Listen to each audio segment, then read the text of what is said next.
thousands of square miles of water about 1,500 miles west of Perth. Australia's Prime Minister Tony Abbott says more vessels are reaching the search area. I understand that conditions in the southern Indian Ocean are better today, so we've got 6 aircraft in the area. Later today, my understanding is that an Australian naval vessel will be in the area. There are aircraft and vessels from other nations that are joining this particular search. The Ministry of Defence is coming under pressure to provide funding for the National Memorial Arboretum in Staffordshire. The Arboretum near Ulriwas attracts almost 245,000 visitors every year, but has had its grant withdrawn. The local MP, Michael Fabricant, says the National Army Museum has a similar number of visitors, but it gets over £6.5 million a year. He's calling the lack of funds for the Arboretum a national disgrace. There are calls to reinstate an old railway line which would halve the journey time from Tamworth to Birmingham Airport. Speaking in the Commons yesterday, the Tamworth Tory MP, Chris Pincher, said it would bring real benefits.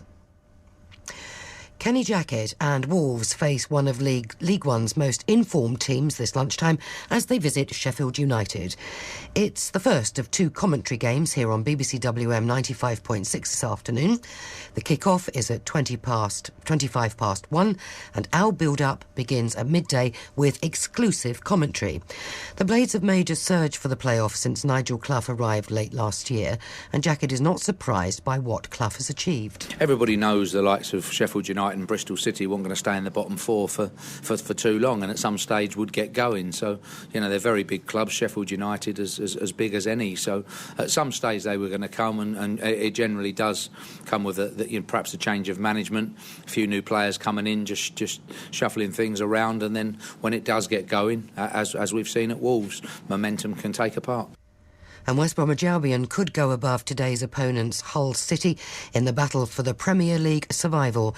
The game at the KC Stadium is live on BBC WM 95.6, again with exclusive commentary from 3 o'clock. The weather, a mixture of sunshine, scattered showers, some of those blustery. There's a risk of hail and thunder and a small chance of snow. Another breezy day today and feeling rather cold with a top temperature of 8 Celsius, 46 Fahrenheit. More showers overnight and another cold night with icy patches as the temperatures go down to freezing. BBC WM 95.6 News. There's more online at bbc.co.uk/WM. The Voice. The Voice. The Voice. The Voice of Birmingham and the Black Country. They have kids and they want somebody else to keep them. Social services shouldn't exist. I know quite a few people that have had pay cuts in their wages just to hang on to their job. Iain Lee, Saturdays 9 till 12. BBC WM 95.6. Man alive, you should have seen the mad dash then. There was a pause in the news bulletin. I wasn't in the studio. I was hanging out with Molly, talking about goose eggs, of all things. There was a pause. Oh, you've never seen me move so fast, dear listener. I panicked.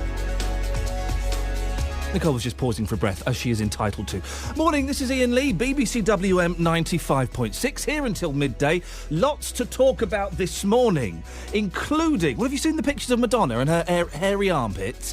Why are we so shocked when some women choose not to shave their armpits and not to shave their legs? Why does that shock us so much? It is considered shocking, isn't it? Well, it's up to women, isn't it?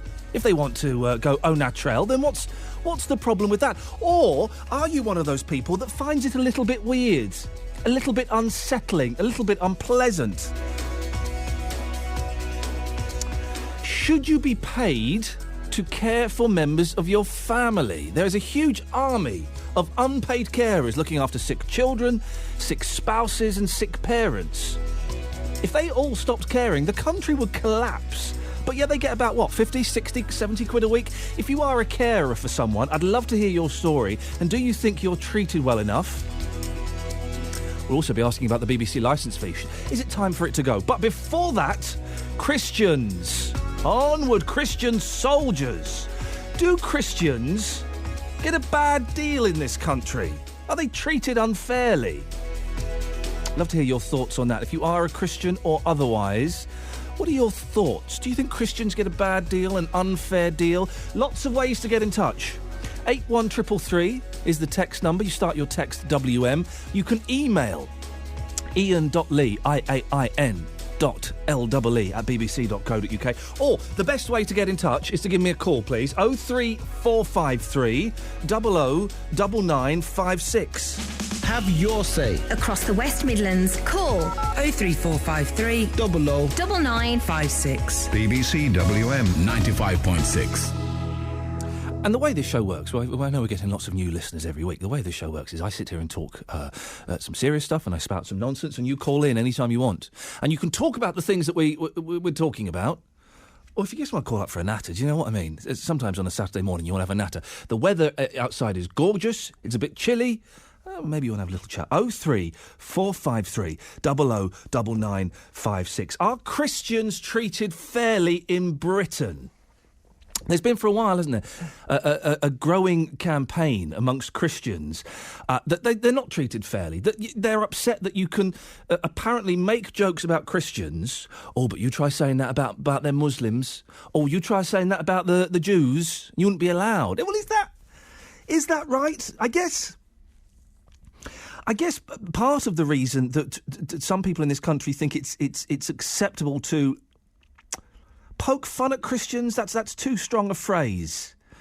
Have a laugh at some Christian beliefs is because this certainly was, I don't know if it is now, but this was a Christian country. So a lot of us who grew up here were brought up with, kind of a C of E or a very vague C of E background. So we can't, it's ingrained within us, isn't it? It's in our blood.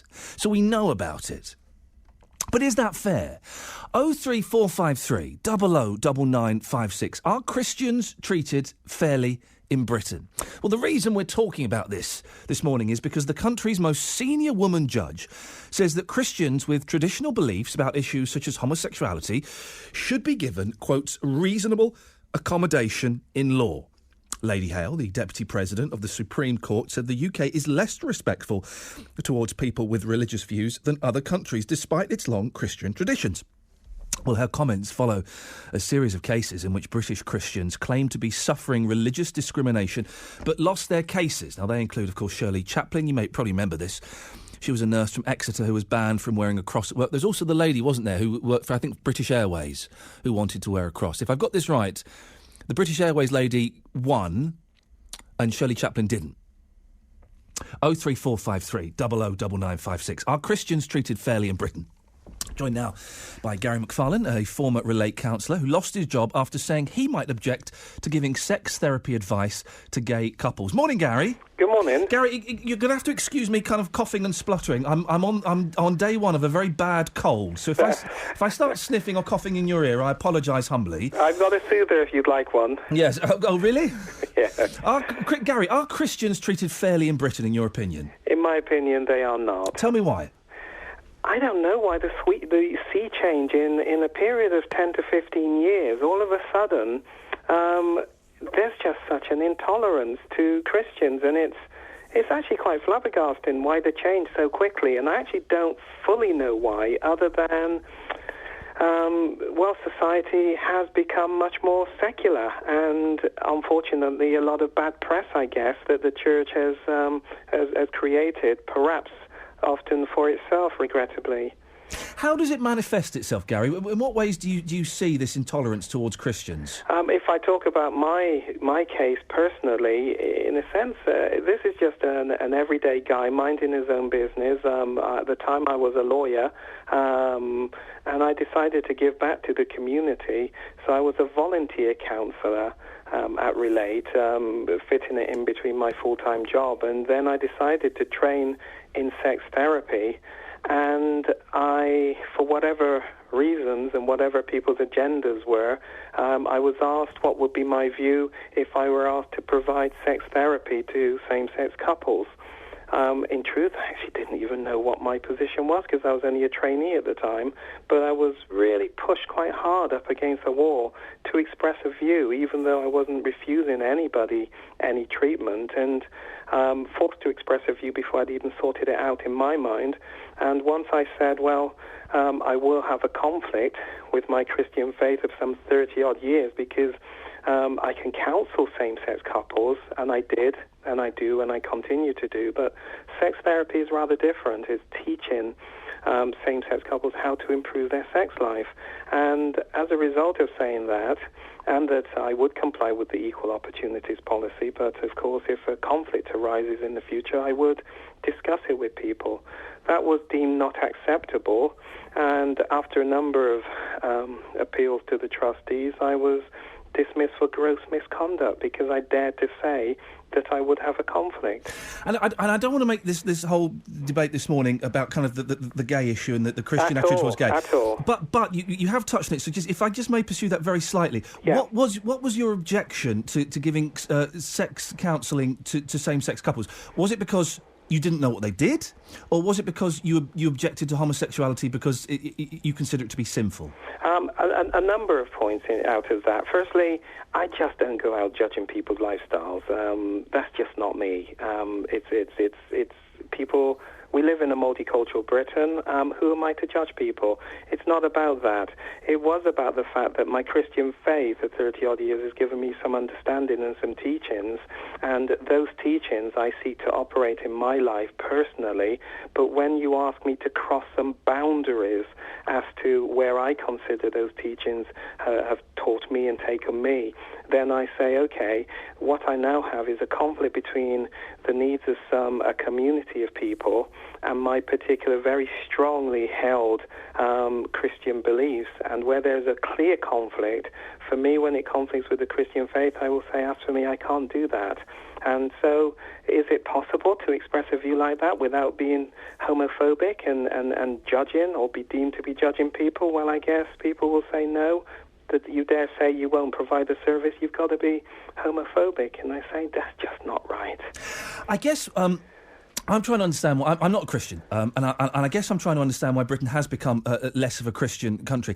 What do you put it down to, Gary? Is it the influx of different religions? You know, Sikhs and Muslims. Is it that influx coming in? No. Is it because that perhaps younger people who are slightly more broad-minded, perhaps think that Christianity is a little bit bigoted in some ways? What do you put it down to? I think partly that. Firstly, you've taken God, the Bible, out of school. So I wouldn't dare have a conversation with somebody at a high level about Wordsworth without ever having read his poetry.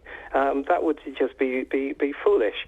And yet people can have a view and a conversation about the Christianity and Jesus Christ without ever having touched the Bible. And you will go through schooling without ever having touched it, without having read it. And therefore you pick up what the media and other things are telling you about it.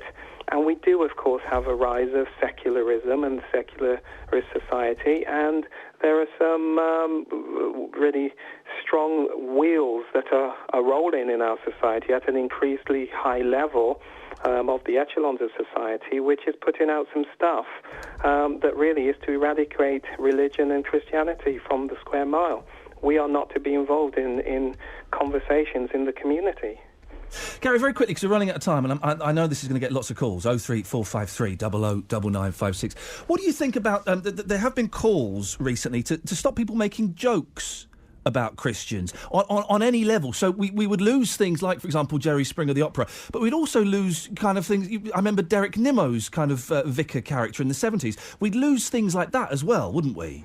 Yeah, I mean, the church has been caricatured by the various soaps and media, and you have this white-collared vicar, age 60-something, that is pretty blasé and such. And those caricatures are such a poor representation of the church. It's really when one moves into the blasphemy. I mean, for example, I'm really uncomfortable when I hear some of the things that are said about the Queen and the royal family, let alone Jesus Christ. These are people, whatever your views, that are representative of this country, and to knock them, mock them there's a boundary, there's a line where there's good banter and joke, but then there's disrespect. And that is crossed so often in these areas. Gary, I've got to cut you off there. I'm sorry to cut you short, sir. I've got to go to the Traveller. I hope you feel you got your point across. And I really appreciate your time this morning. That's Gary McFarlane there. What do you think about what he had to say? 03453 009956. There are a couple of little bells ringing in my head, but I'm going to keep quiet on this one. I'm going to try and bite my tongue on this. I want to hear your thoughts on this. Are Christians treated fairly in Britain? 03453 009956. It's 9:16. We're a little bit late. Sorry, Liz. Let's have the travel news now, please. That's quite all right, Ian. Good morning. The M5 going north has a lane shut on the exit Slit Road for emergency repairs at Junction 1. This is the West Bromwich turn-off. Traffic is light so far past the scene, but obviously just be aware of that. It is busy through Handsworth, though, on the A41 round Soho Road, stretched near to Rookery Road, and the A4040. Around Fairfield is heavy going on the A491, particularly going towards the M5. Not quite sure of the reason for that, but it is looking a little bit busy. Your matchday travel sees both Wolves and Baggies fans heading to the northeast sort of direction this afternoon. However, Wolves fans, it's an earlier kick-off, 1:25 to Sheffield. So on the M42 and up the M1, it's looking fine on those motorway routes, but roadworks are going on the M1, 28 to 31. Be aware of that. Baggies fans, you've got an extra half hour on your journey, 2.5-hour journey to Hull for this afternoon's game. The M18, the M62 additionally looking fine. If you can update us, 08453 002288. The Sunday Mirror has a story about coronations. Oh, gosh, sorry about that. Clip the microphone with the newspaper. It was the Sunday Mercury's fault. Richard Wilford. Sundays, 7 till 9. The voice of Birmingham and the Black Country. BBC WM. 95.6. Hey, we've got a musical treat for you later on. We don't do music on this show, but today we're going to be doing music on this show. I've been sent a CD. I've lost the note. Where's the note that went with it? Oh, here it is. I've been sent a CD. Do you remember? I think it was a couple of weeks ago, before I went away, we had Bernard came on the line, and he was a steel guitar player. And I said, Bernard, play us a song. I can't play your song on the steel guitar. It takes too long to set up. So he sent me a CD. We'll have that later on. It's got such wonderful tracks as Country Roads, John Denver. If Your Cheating Heart. Oh, we might tell you what, track 15, we'll have a little bit of Jambalaya later on. We'll have a little bit of Jambalaya. Do you like a bit of Jambalaya, Anita? I'm not fussy. I'm an open-minded person. Do you like some Jambalaya? Crawfish pie, Philly pie, me oh my oh. Son of a gun, we'll have some fun on the bio. And here comes the snow and the rain. Oh, blimey. Anita, look, I'm trying to lighten your day. It's a wonderful day out there. It's beautiful. Have you been outside? No, I've seen outside. It's wonderful. Got to give thanks with all what's going on around us. Yes. What? Now, Anita, why have you called in? What do you want to say? Right, first I'll make it clear. I am a Christian. OK. But what has caused the problem, the Christians in this in England, yes, they don't stand up. When they took Christianity out of school, the Christian community did not say nothing. We have Christmas being hijacked. The school do Christmas assembly if they want to, and the Christian community has not said nothing. Easter has been hijacked, and the Christian community has not said anything, so they must stop moaning and complaining and stand up for what they believe in. When they stand up in this country and says, we are a Christian, and also respect other people's religion, because other people's religion, they are standing up for what they believe in. And until the church and the Christian community in this country stand up for what they believe in, they can't say people don't have respect when it's them that is at fault. Who's hijacked Christmas, Anita? Christmas has been hijacked by people who don't go to church. But in what do you mean? To explain that.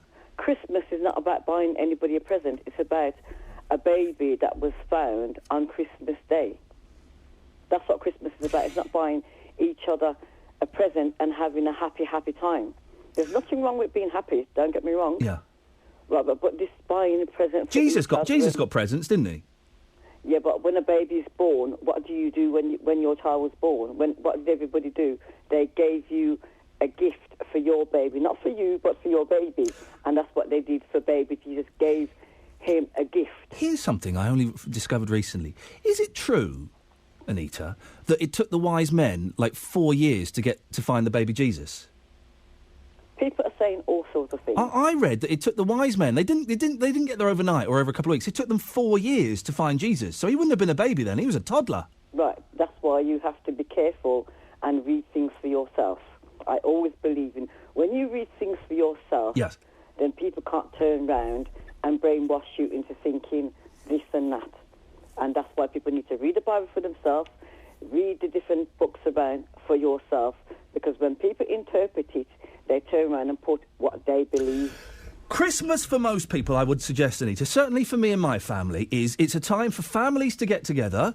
It's a time to eat way too much food and to feel a little bit sick. It's a time to celebrate life.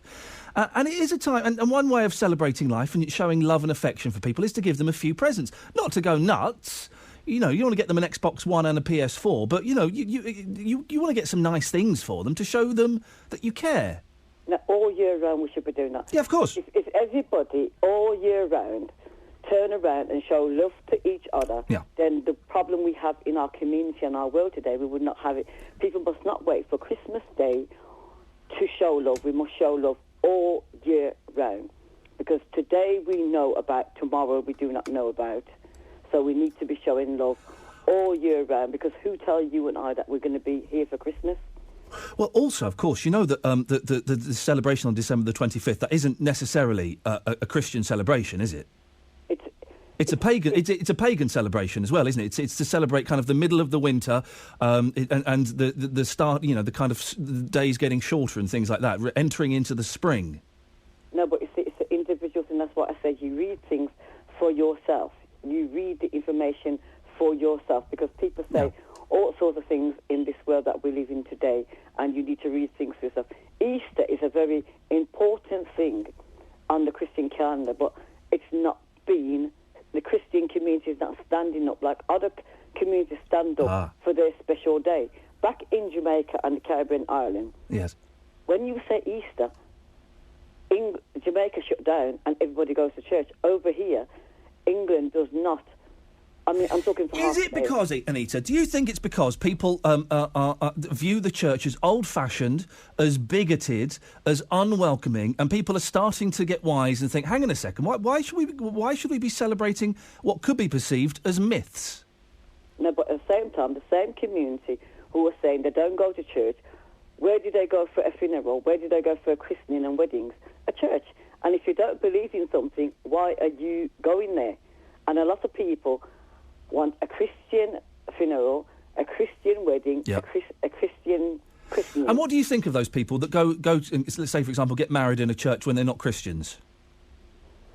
I don't condemn them, because, you know, the church belongs to the community. Yeah. It belongs to God. It don't belong to the person, to the minister. It don't belong to me. It belongs to God, because today I'm here, tomorrow I'm gone, sir. Anita, thank you. Well, actually, today you're gone as well, but thank you very much indeed. 03453 009956. The reason I asked that specific question is because I got married in a church. I had a Christian wedding. I'm not a Christian, and I had the full church wedding. I remember we had to go and meet the vicar. It was a lady. Wow, how modern. And she was saying, you had to go around her house for tea. Why is it important for you to get married in a church? Well, we like the church. We think it's a nice building. We want to do it traditionally. And we think that, you know, it would look really good on the photos. Long pause. Oh, and we think it's important to do it in the eyes of God as well. Boom. Got in there just in time. If you're a Christian, do you think less of me for getting married in a church when I'm not a Christian? 03453 009956 is the phone number. We're asking this morning, are Christians fairly treated? I'm joined now by Keith Porteous-Wood from the National Secular Society. Morning, Keith. Keith, where are you? Hang on a second. Where is Keith? What line is Keith going to be on? He's on ISDN 4, is he? Oh, dear. Keith, we'll get you in a second. Oh, there we go. Keith, are you there now? No. Keith. Hello there. Oh, Keith, I can hear you. Keith, this isn't my usual studio, and so I'm wandering around it like an idiot in the dark, so I apologise. Keith, do you think that Christians get a fair deal in Britain? I think they get an exceptionally fair deal in Britain. Britain is the only country to have a parliament that gives bishops a seat in the only parliament in the world to give bishops a seat as of right, and there are 26 of them. And England and Wales are the only countries in the world where there is mandatory daily acts of mainly Christian worship by law in every school, whether it's a community school or independent school. So that's putting Britain at the top of the tree for Christian privilege. So I don't think these calls of victimisation have any justification at all. In fact, the Archbishop of Canterbury agrees with me that this, or I agree with him perhaps, that this call of persecution of Christians is really ridiculously over the top, except in places, mainly in Muslim countries, I have to say, where they are persecuted, and I would join with everyone in condemning that. But Keith, we've spoken to people this morning who think it's unfair that some Christians aren't allowed to display their faith at work by wearing crosses, that some Christians think it's unfair that their views on homosexuality are treated as bigotry, and that things like Christmas and Easter have been hijacked. Right, well, let's just take those one at a time. I mean, there are hundreds of thousands of people wearing crosses, crucifixes in church every day. These legal cases have mainly been about uniforms and health and safety, and it's not been because they've been crosses that there has been a problem. So I think that's a complete misunderstanding. I mean, to the extent that people think that the position that are being taken on say homosexuality is bigoted, well, I'm afraid we're all in a marketplace of ideas, and nobody, including me, has the right not to be offended or to express their views, provided they're not calling for violence or anything like that. I think a lot of these people that are making these claims are actually not terribly representative of the vast majority of Christians that I meet, who actually find these really quite hardline views on homosexuality and wanting to discriminate against homosexual people rather offensive, as I do. But I don't think that's a reason why they shouldn't say it. They're free to say it, but they also have to be free to get the criticism that came with it. To go back to the Archbishop of Canterbury, he came away from the debate on same-sex marriage, I think, a changed man, having seen the display in the Houses of Parliament, in the House of Lords, of the disappointment with the Church, of the, I have to say, of contempt for the Church that's so out of step with what most people think, but that people are entitled to make those views, and I'm sorry if those who are subject to them find them offensive, find that upsetting, well, too bad. Keith, stay there. We're joined now by Andrea Williams, Director of the Christian Legal Centre. Good morning to you, Andrea. Good morning. What do you think? Do you think Christians get a fair deal in this country?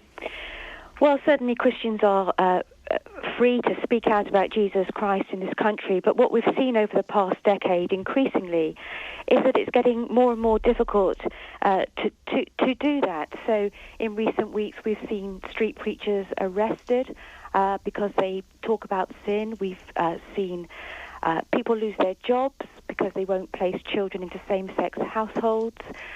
This is the kind of thing that we see daily at the Christian Legal Centre. So actually, where there is a clash of beliefs in the public space, we often find that it's the Christians that are suffering as a result of that. These people who've been arrested for preaching on the street, surely they must have... It can't be the content of what they were talking about. It must have been the manner they were doing it that breached the rules of that town, surely.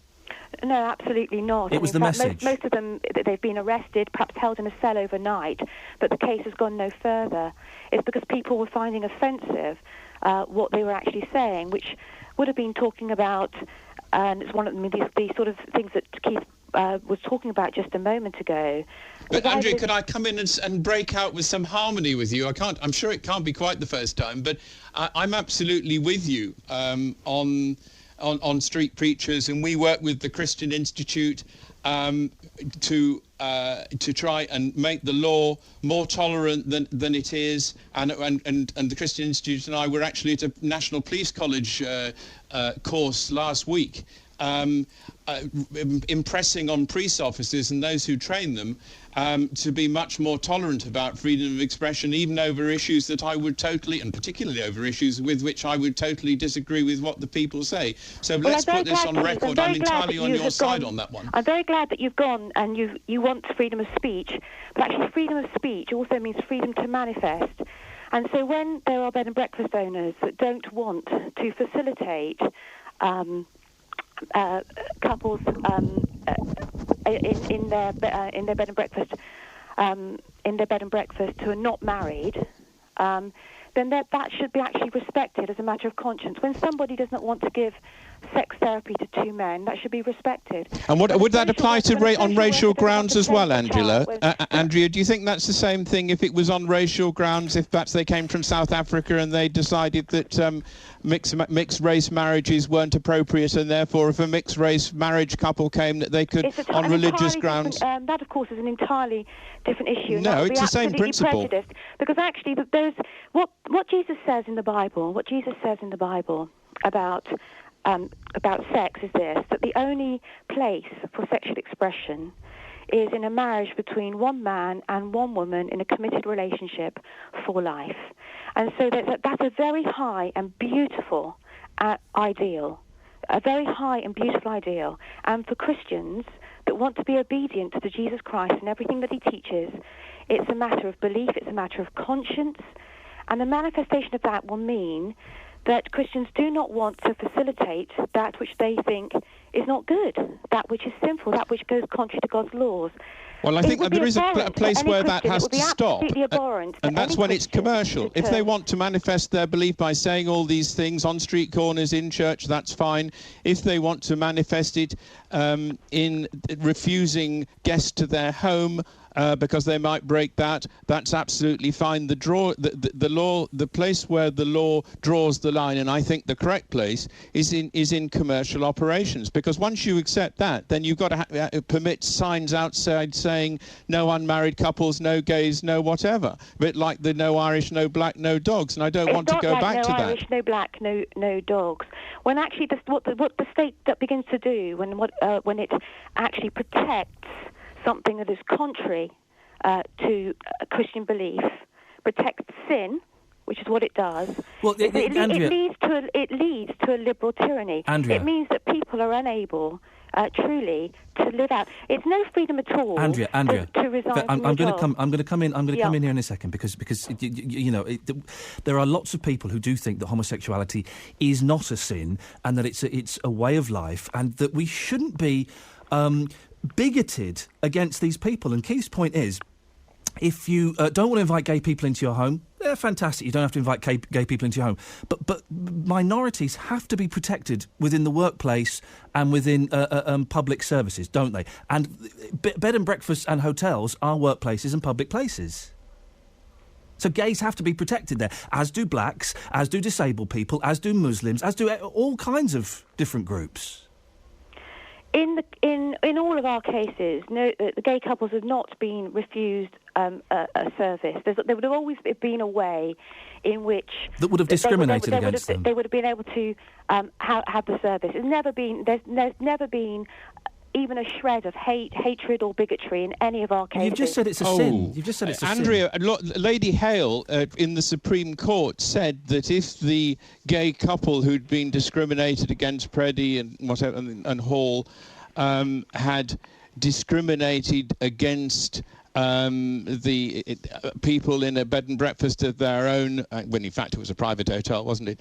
On the basis of their being heterosexual or on the basis of their being Christian, then they would have got the same result, i.e., not acceptable, as the bed and breakfast private hotel owners got. I think what's interesting is that Lady Hale at Yale just this last week has said that these are her words, that it's fascinating that a country with an established church can be less respectful of religious feelings than one without. And indeed, judges in the European court felt that there was that in Britain that there was an obsessive culture of political correctness, which was actually forcing Christian conscience, out of the public space. Well, that wasn't reflected in the verdict of the European Court, as you know, on those two homosexual cases to do with Gary McFarlane and Lillian Ledaley. The human rights and discrimination case was lost. Keith, Andrew, no, it wasn't. It wasn't really, because it was just going back to the national courts. No, because actually what the European courts were showing quite clearly and said quite clearly was this, that belief on sexual expression, belief on sexual purity, belief on the high ideals that Jesus talks about with regard to sexual purity is a manifestation of belief. Okay. What they didn't and they do slung was the cases out, both of them. That's a question of fact. Keith, Andrew, I want to move away from this gay viper's nest for a second. Andrew, why do you think other religions are a lot more vocal when it comes to upholding their rights and putting themselves forward? Yet Christians seem to be quite timid and quite quiet. Why is that, do you think? I think that Christians are peaceful people. I think that as you go around the nation in every town and city, you'll find Christians really hard at work, loving and serving their community. They'll be at the heart of the food banks, the heart of feeding the homeless. They are just at the heart of so much that is good in our nation, and that has been the case since the dawn of time in many ways. Well, the dawn of Christianity. I think it's sad in many ways that the Christians haven't been more vocal and more visible for the good news that is Jesus Christ, that we remember as we approach Easter, that he loves every single one of us, that he died for each one of us because we had turned our backs on him. But Andrew, could I just give a little bit of a balance to that, please? Yeah, go on. I mean, I think there are a lot of Christians that do a lot of good work, but I'm afraid the starry-eyed version I find a bit difficult to swallow, and I think most people from the National Secular Society would as well.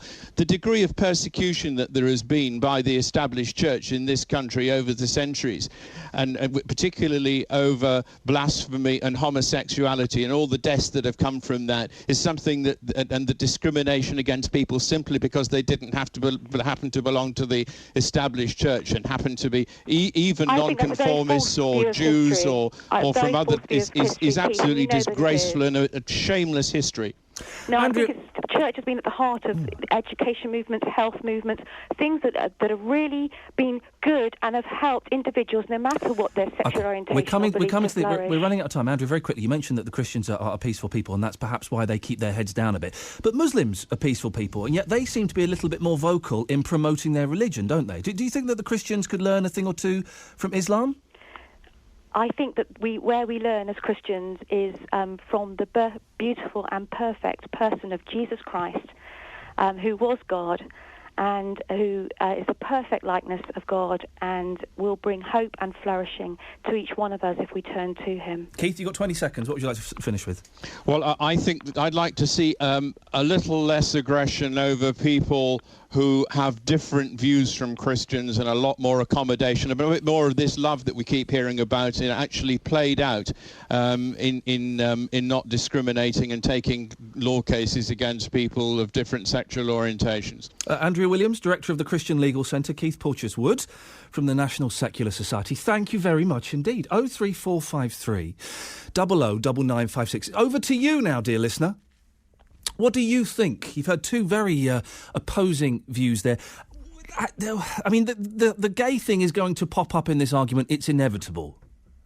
I don't want to dwell too much on it, though. I mean, we can have a little nod towards homosexuality if you want to, but I think this is bigger than that. This is bigger than that. This is the way that Christians are treated in this country, which has been, for a long time, a Christian country. Is it now? I don't think it is. I don't think Britain is a Christian country anymore. I'm not sure what it is. Secular, probably. Apathetic, yeah, definitely. 03453 009956. Iain Lee on BBC WM 95.6, the voice of Birmingham and the Black Country.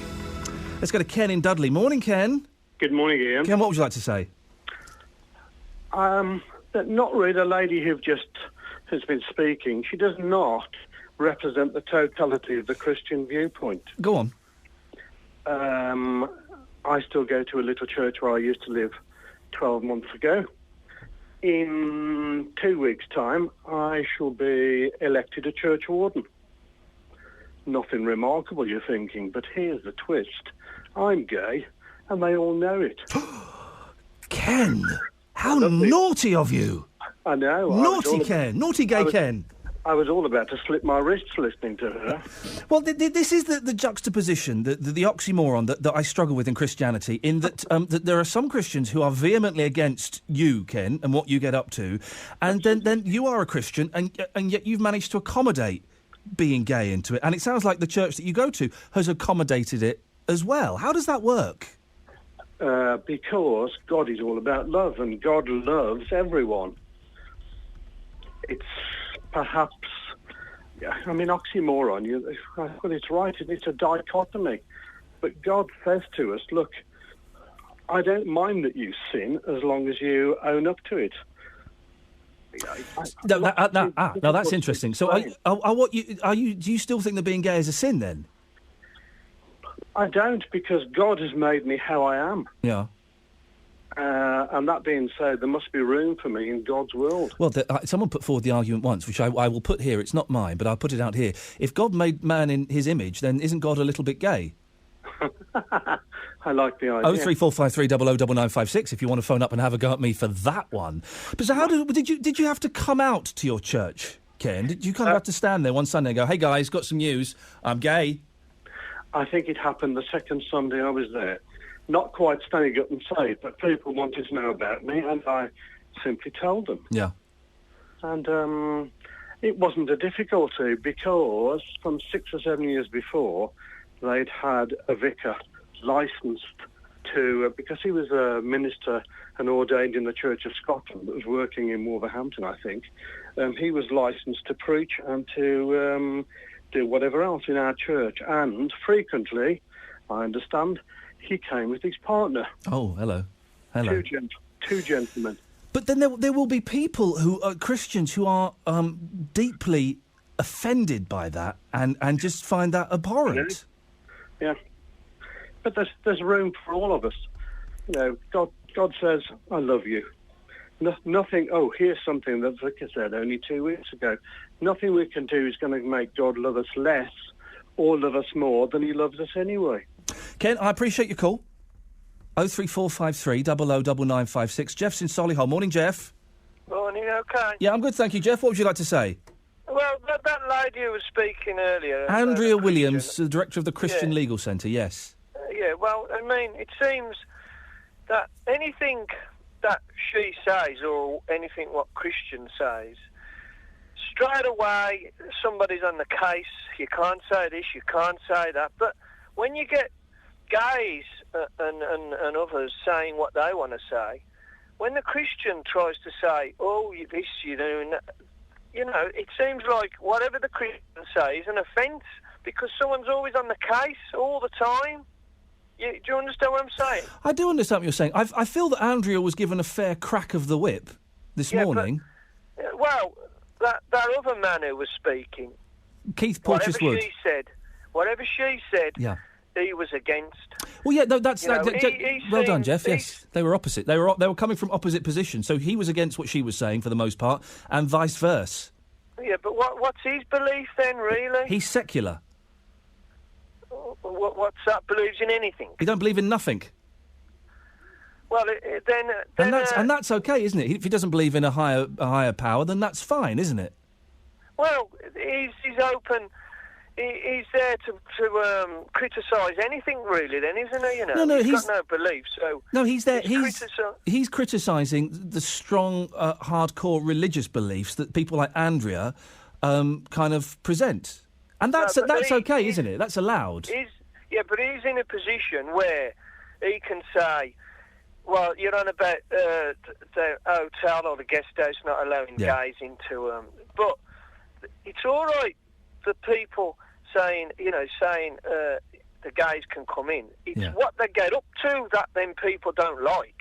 But how do you know what they get up to? Well, their sexual activities, that's what the people don't like about what the gays do. Is that why you don't like the gays? Well, they can do what they want under their own roof. Well, that's exactly, Jeff. I don't like that sort of thing. Well, you don't have to do it, Jeff. They're not going to say, hey, Jeff, come in here, we're having a party in bed, come and watch us or join in. They're not going to do that.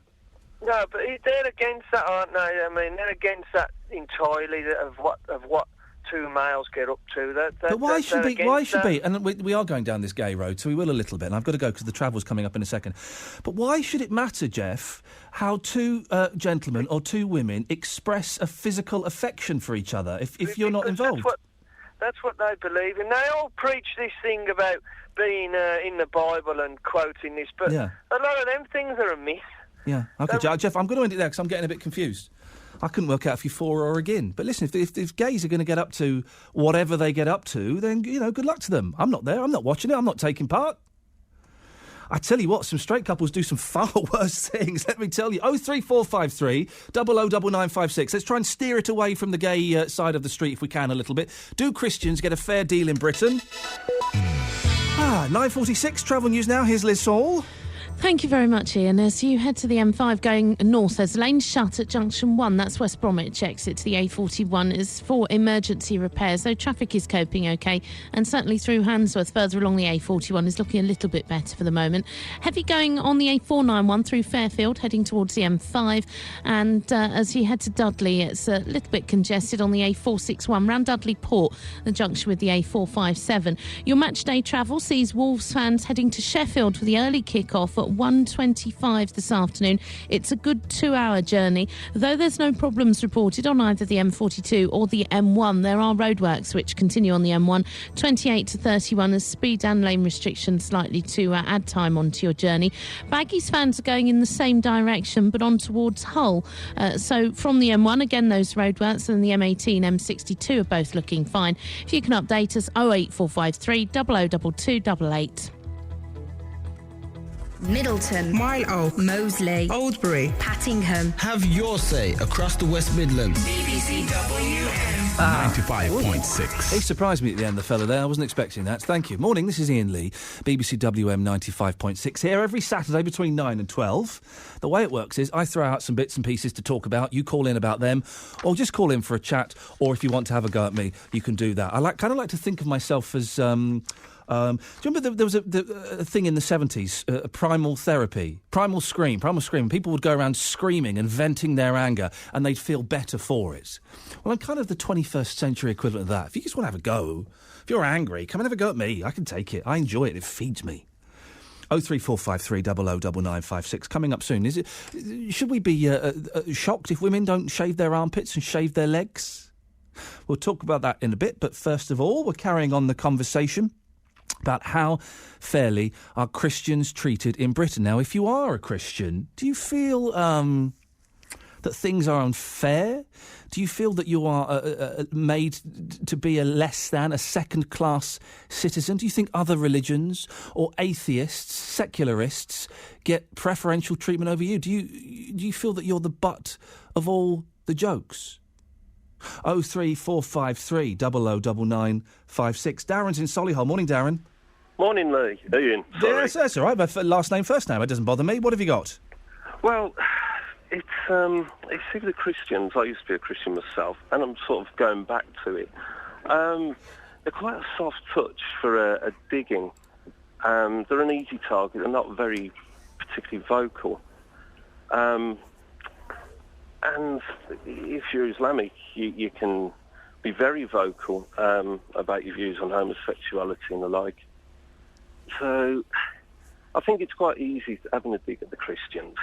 I used to do it myself. But and I'm going to talk to you about your dipping in and out of the faith in a second. But that's not Christians. Sorry, that's not Muslims' fault, is it? That they're more vocal about things. And if a Muslim came on, and argued against homosexuality, I'd have a good argument with them. It wouldn't bother me what religion they were. That's Christians' fault that they're less vocal, isn't it?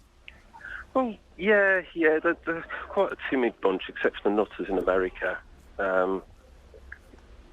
But I don't know. I've lost my thread on what I'm saying. Tell me why you lost your faith, Darren.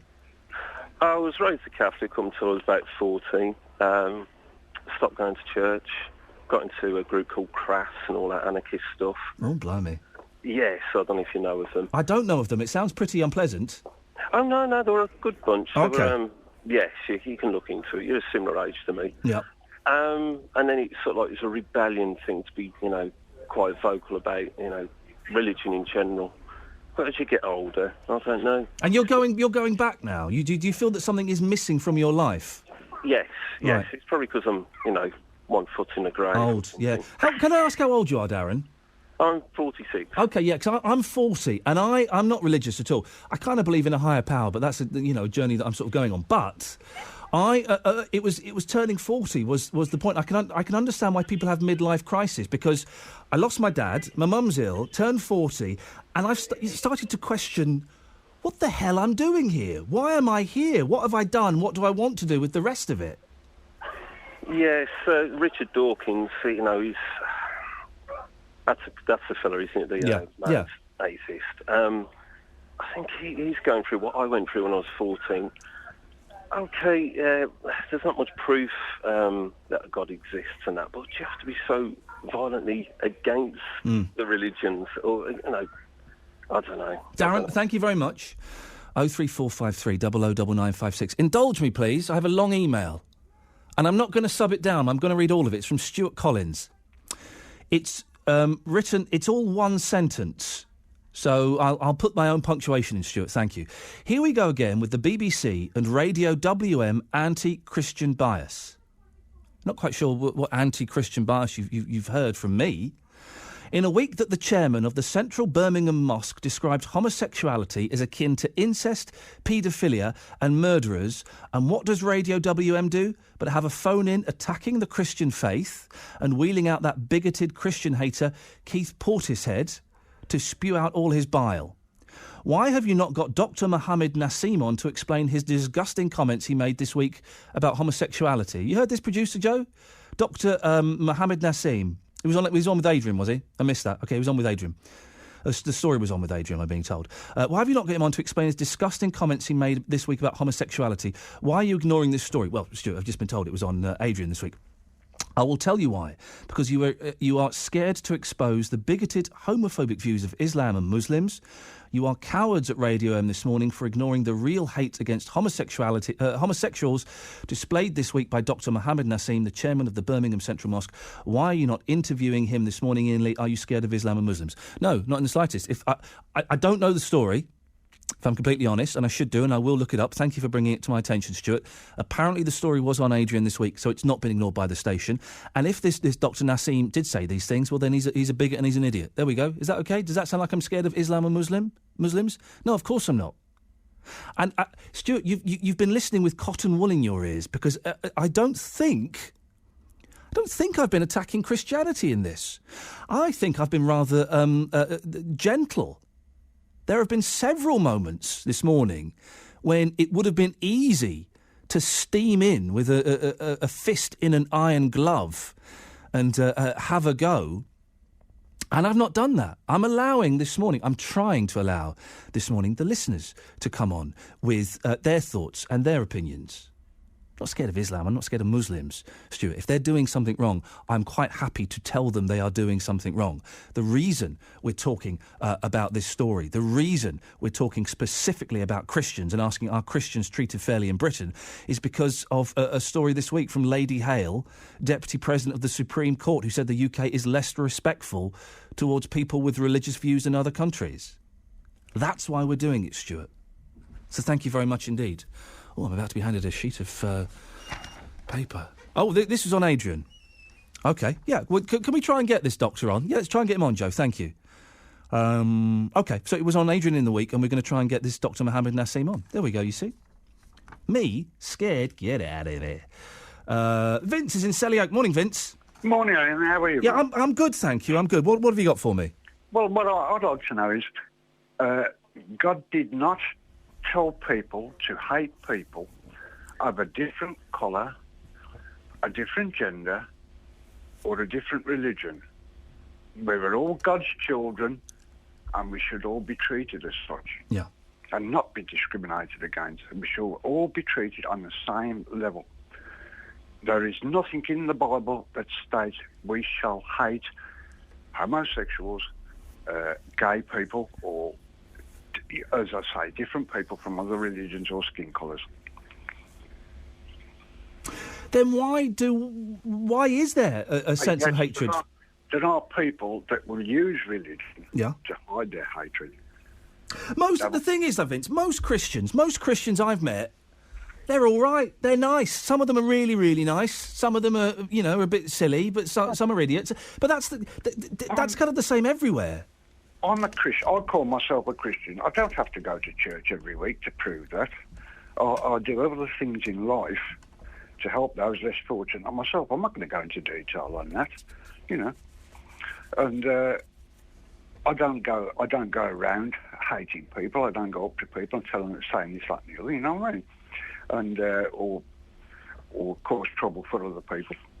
Vince, I'm going to squeeze Carl in. So thank you very much indeed. Sorry to cut you short. Carl's in Tamworth. I just wanted to get you in before 10. Carl, what have you got? Hello, Ian. I've got to be honest. I have never ever met a nice Christian, and I'll be. What? Well, I've got to say I can't stand Christians. Why? They are so two-faced. They are the first to condemn. They preach all this God loves you and I love Jesus, all this rubbish about this mythical creature, and then they're the first to condemn. I've heard them. I've worked with loads of them, and they'll talk about people behind their backs and be all friendly to them to the face. And I think, that doesn't sit well with your supposed Christian beliefs. I've just got no time for them at all whatsoever. You've never met a nice Christian, Carl? Never. And I've met a lot of people, but I've never met a nice Christian. Well, supposing you met someone who was nice, but you just didn't know they were a Christian. I guarantee you they wouldn't be a Christian. Really? Really, honestly. I've met some delightful Christians. I think the Romans had the right idea when they fed them to the lions. I've got no time for them.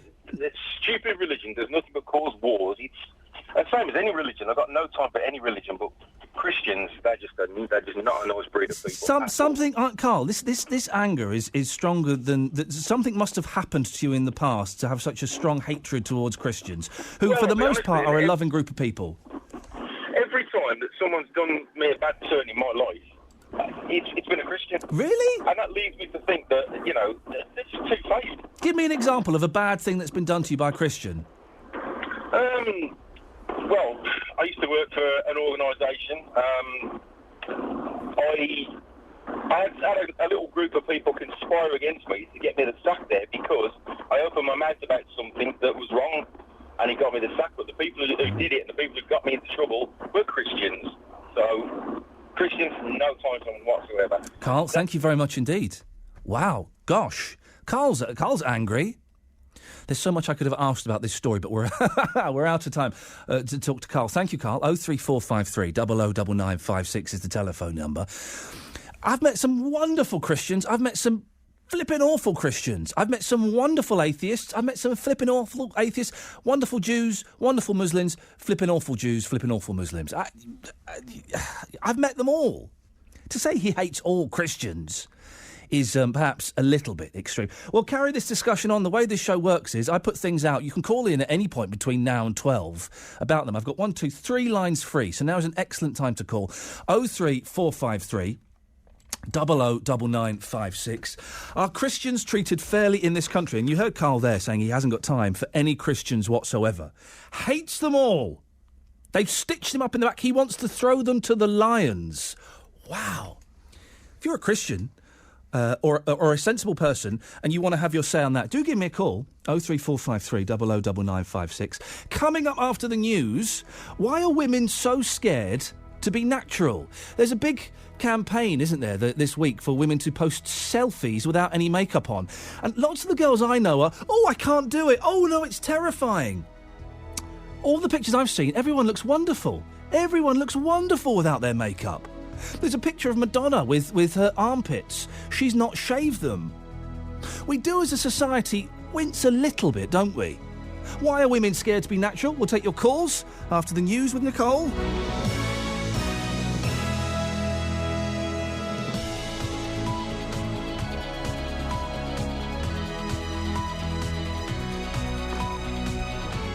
The voice of Birmingham and the Black Country. BBC WM 95.6. Here we go.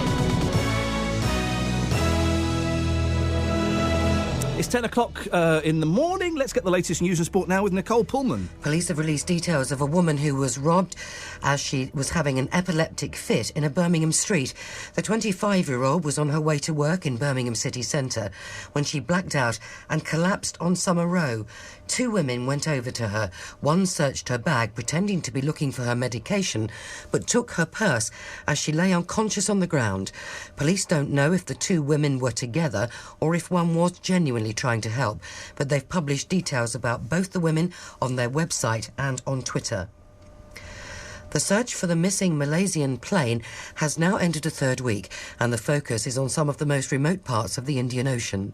6 planes, 2 of them ultra-long-range jets, are scouring thousands of square miles of water about 1,500 miles west of Perth. Australia's Prime Minister Tony Abbott says more vessels are reaching the search area now. I understand that conditions in the southern Indian Ocean are better today, so we've got 6 aircraft in the area. Later today, my understanding is that an Australian naval vessel will be in the area. There are aircraft and vessels from other nations that are joining this particular search. Sport and Wolves face one of League One's most informed teams this lunchtime as they visit Sheffield United. It's the first of 2 live and exclusive commentary games here on BBC WM 95.6 this afternoon. The kick-off is at 1:25 and our build-up begins at midday. The Blades have made a search for the playoff since Nigel Clough arrived late last year, and Wolves manager Kenny Jackett's not surprised by what Clough has achieved. Everybody knows the likes of Sheffield United and Bristol City weren't going to stay in the bottom 4 for too long, and at some stage would get going. So, they're very big clubs. Sheffield United as big as any. So, at some stage they were going to come, and it generally does come with perhaps a change of management, a few new players coming in, just shuffling things around, and then when it does get going, as we've seen at Wolves, momentum can take a part. And West Bromwich Albion could go above today's opponents, Hull City, in the battle for Premier League survival. The game at the KC Stadium is live on BBC WM 95.6, again with exclusive commentary from 3 o'clock. The weather, a mixture of sunshine and scattered blustery showers and a risk of hail and thunder. A small chance of snow as well. Another breezy day today and feeling rather cold with a top temperature of 8 Celsius, 46 Fahrenheit. More showers overnight and another cold night with icy patches in places. The temperature's down to freezing. Tomorrow, showers will become more isolated throughout the day, mainly dry by evening, staying cold. BBC WM 95.6 News. There's more online at bbc.co.uk/WM. The Voice. The Voice. The Voice. The Voice of Birmingham and the Black Country. They have kids and they want somebody else to keep them. Social services shouldn't exist. I know quite a few people that have had pay cuts in their wages just to hang on to their job. Iain Lee, Saturdays 9 till 12. BBC WM 95.6. Thank you, Nicole. Morning, this is Iain Lee, BBC WM 95.6, 81333. Start your text WM or give me a call, 03453 009956. We're carrying on talking about, do Christians get a fair crack of the whip? Are they fairly treated in this country? And I don't think we've been on a particularly an anti-Christian rant on this show. I'm deliberately trying to avoid doing an anti-Christian rant. I want to get both sides of the story. For and again, 03453 009956. Coming up, women going au naturel. Why are we so shocked when women don't wear makeup and don't shave their armpits? Later on in the show, can you be happy and fat? Yeah, there's the image, isn't there, of the fat jolly person. But are they really happy? Are they? Are they really? 03453 009956. And just...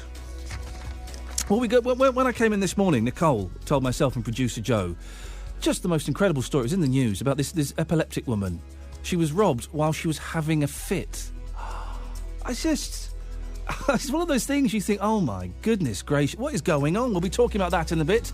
If you want to take part in the show, I suggest you give me a call. 03453 009956 is the telephone number. Have your say. Across the West Midlands, call 03453 009956. BBC WM 95.6. Well, the first hour we've been talking about Christians, do they get treated fairly? Well, this is what you've been saying so far this morning. I've got to be honest, I have never, ever met a nice Christian, and why? They are so two-faced. Every time that someone's done me a bad turn in my life, it's been a Christian. Anything what Christian says, straight away somebody's on the case. You can't say this, you can't say that. But when you get gays and others saying what they want to say, when the Christian tries to say, oh, this, you doing that, you know, it seems like whatever the Christian says is an offence, because someone's always on the case all the time. 03453 009956 is the phone number if you want to have your call and put forward your point of view. Brian's in Sutton Coldfield. Morning, Brian. Good morning, Ian. Are you well? Well, you've asked me. I'm going to give you the answer. No, I'm not. Oh, no, you're not. You've got a bit of a cold. I've got a little bit of the lurgy. I've got a sore throat. Oh, no, I'm sorry, mate. I've got a snotty nose. No, you've asked me. I'm going to finish now. I've got a sore throat. I've got a snotty nose. I've got a headache. And I suspect I'm going to lose my voice around about Tuesday. You're sorry you asked, Brian, is what you mean. Right. Well, I was born Church of England, right? Yes. And also... I have been into the Pentecostal church, and because I wouldn't be baptised, and then, excommunicated, basically. Yeah. Now, I go to a church now with young people. I'm 75, and it's called the North Birmingham Vineyard. Oh. And it's a fantastic, they're all young people, and they treat you fantastic. Are we going about Christians not being... No, I'm not a born-again Christian, if you know what I mean, but I know as I get older now, I've got to have a little bit of belief, if you know what I mean. Yes, I'm just Googling was it the North Birmingham Vineyard? North Birmingham Vineyard. I must have a little look-see on the computer. Vineyard Network Church, Birmingham. That's right. We believe the church should be friendly and informal, the kind of place where you can feel at home. We are passionate about God, building community and serving our communities. That's right. That sounds all right. Well, actually, all right. I live in a place, and they're across the road from me. Not because they're across the road I've been going. Yeah. They've just spent a lot of money on their place. It's a fantastic place. They're all a family people. There's a lot of functions going on. They're very loving.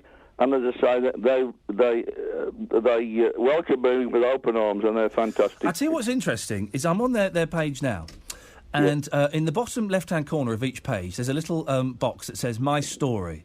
My story. And it's about how people came to be part of this church. They're all beautiful people.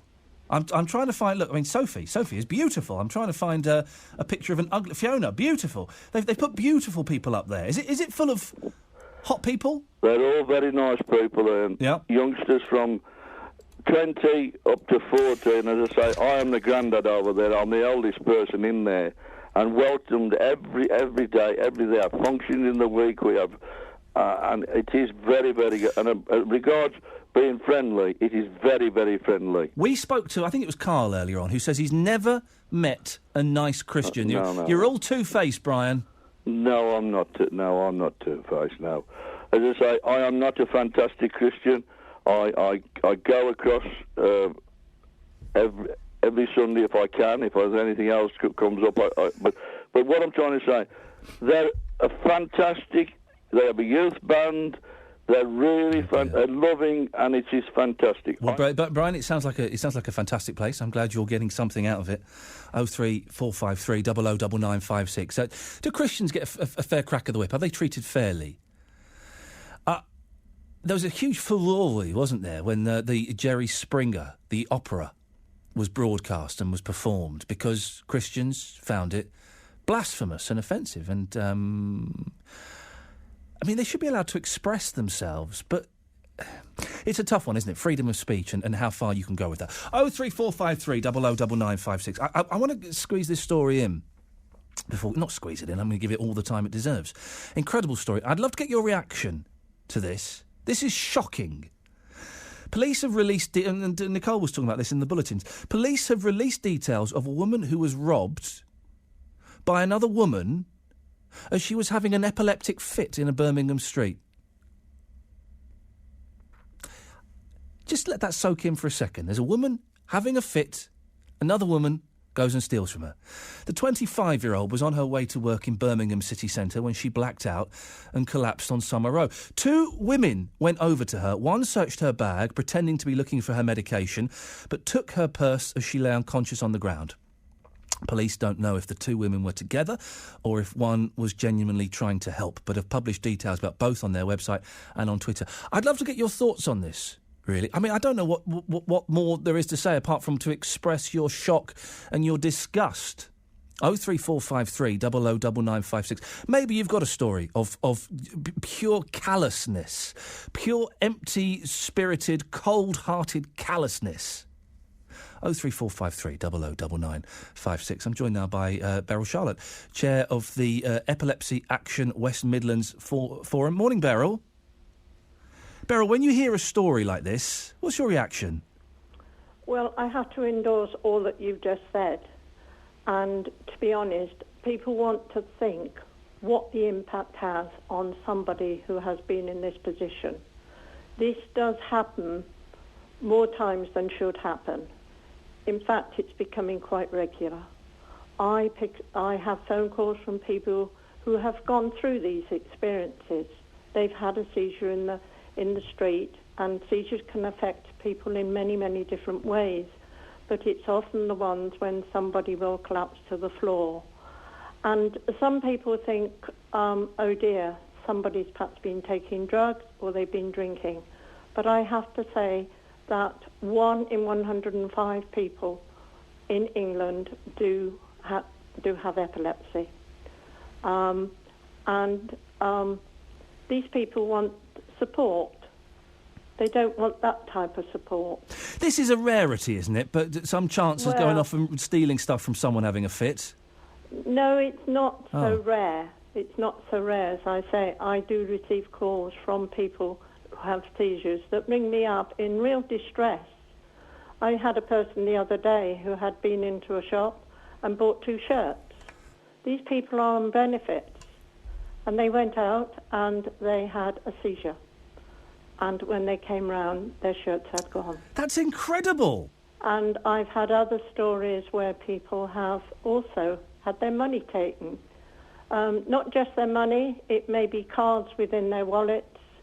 It can be all types of things. Another case where a gentleman had a seizure on the train.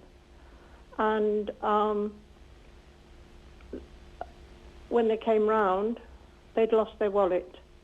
They had no money to get home. Things like this. I'm not sure how we can overcome this other than we need to educate people. I'm kind of speechless by this, Beryl. When this story, when Nicole Pullman, our newsreader, gave me this story this morning, I thought, well, what a horrible thing. And you're telling me it's not actually that it happens. I'm afraid, unfortunately, it is happening. Yes. Are these all in the? Are these stories you're talking about, Beryl? Are these all in the West Midlands, or are they across the country? They're across the country. Okay. Yes, but the ones I'm talking about are in the West Midlands. Oh. The ones I've explained to you where it happened in the West Midlands. Okay, listen. Let's talk practicals for a second. Let's put our shock to one side. If you see someone having a fit, obviously dial 999. What else can you do for them? Well, you don't have to dial 999 straight away. Oh. Because one thing that people don't like who have epilepsy is to suddenly find that they've gone out, had a seizure, and all of a sudden the ambulance turns up and they have to go into hospital, or they're taken into hospital. That isn't always necessary. You need to understand really how to support that person, and really and truly, if they're on the floor and maybe they may be convulsing, protect their head. Either put your hands under or a coat or so on and so forth, but also at the same time take notice of what time that seizure may have started. Of course, you may not have been there at that time, but protect them. You can't stop a person coming out of a seizure. That will take time, and it can take a few minutes, or certainly if it goes on for 5 minutes, then yes, I suggest you call for the ambulance. Beryl, I've got to end it there. I really appreciate your time this morning, and very rarely do I get speechless. I was shocked at that. All those incidents she was telling us happened in the West Midlands, happened here. People having fits, getting their wallets, their cards, the shopping nicked. Nicked! By scum, by chancers, by horrible little oiks.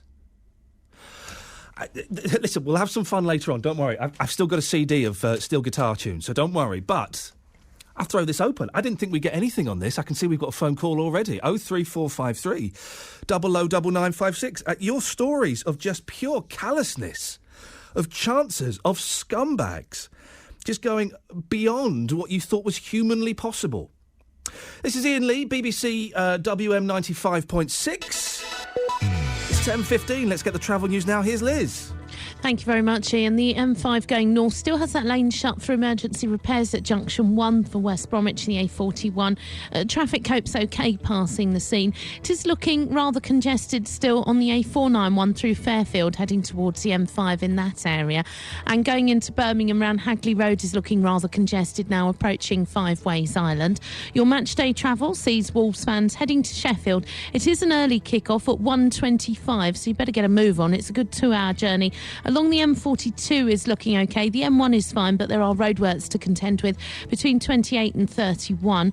Baggies fans are also going in that direction, but to Hull, so going through those roadworks as well on the M1, and then on to the M18, the M62, both those routes looking OK. If you can update us, call BBC WM 95.6 Travel 08453 002288. Penn, Pensnet, Rugeley, Redditch, Rowley Regis. Have your say across the West Midlands. BBC WM 95.6. Morning, this is Iain Lee, BBC WM 95.6. We've talked about Christians and now we're talking about callousness. Horrible story of an epileptic woman having a fit in the street, and one, possibly two other women went over to her and nicked her purse. Hey, nice one, guys. You must be feeling so proud of yourselves. Huh? Oh, you must be feeling so good. Well done. Congratulations. 03453 009956. I was thinking it was going to be a one-off. Well, the guest we just spoke to, Beryl from the Epilepsy Action West Midlands Forum, says, oh, actually, no, it happens a bit, quite a bit. And she gave us a few examples of stories that have happened here in the West Midlands. Very rarely am I speechless. I didn't have any response to what she was telling me. I was slack-jawed. I was agog. Edna, do you know what agog means? Well, sort of, yes. I've said it, but I can. If someone asked me to define the word agog, yes. I wouldn't be able to. You were absolutely gone. Is that what it means? Something like 03453 009956. If anyone has a better definition of agog. Edna, what have you got for me?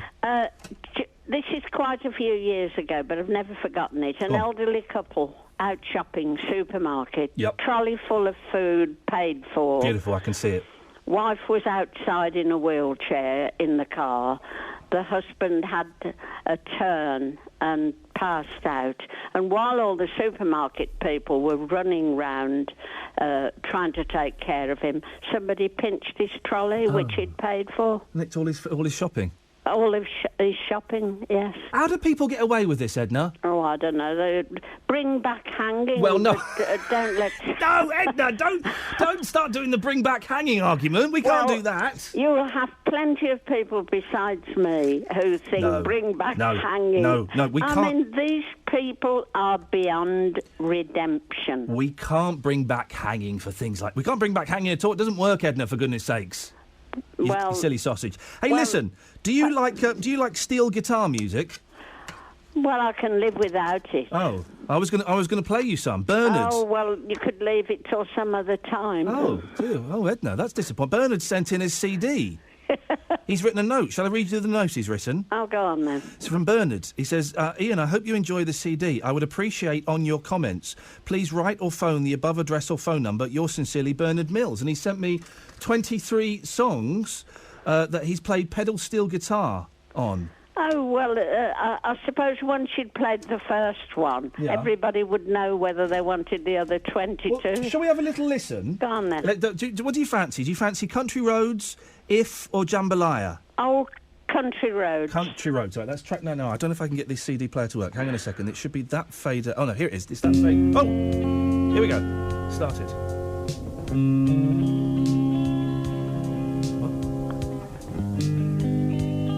Here we go. It's tuning up. Come, stick with it. Here we go.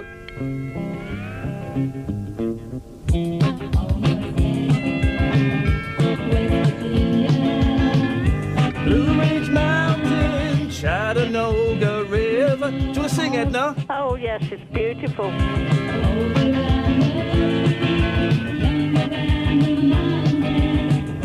Here we go.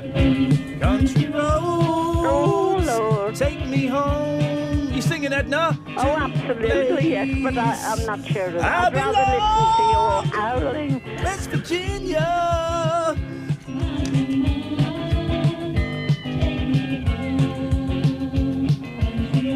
I quite like that. I think Don't Call Us, We'll Call You fits in there. Poor Bernard. So, Edna, pretend you're Simon Cowell and you're on the X Factor. Bernard stood in front of you. What are you going to say to him? Clear off. Oh, blimey, Edna, thank you very much indeed.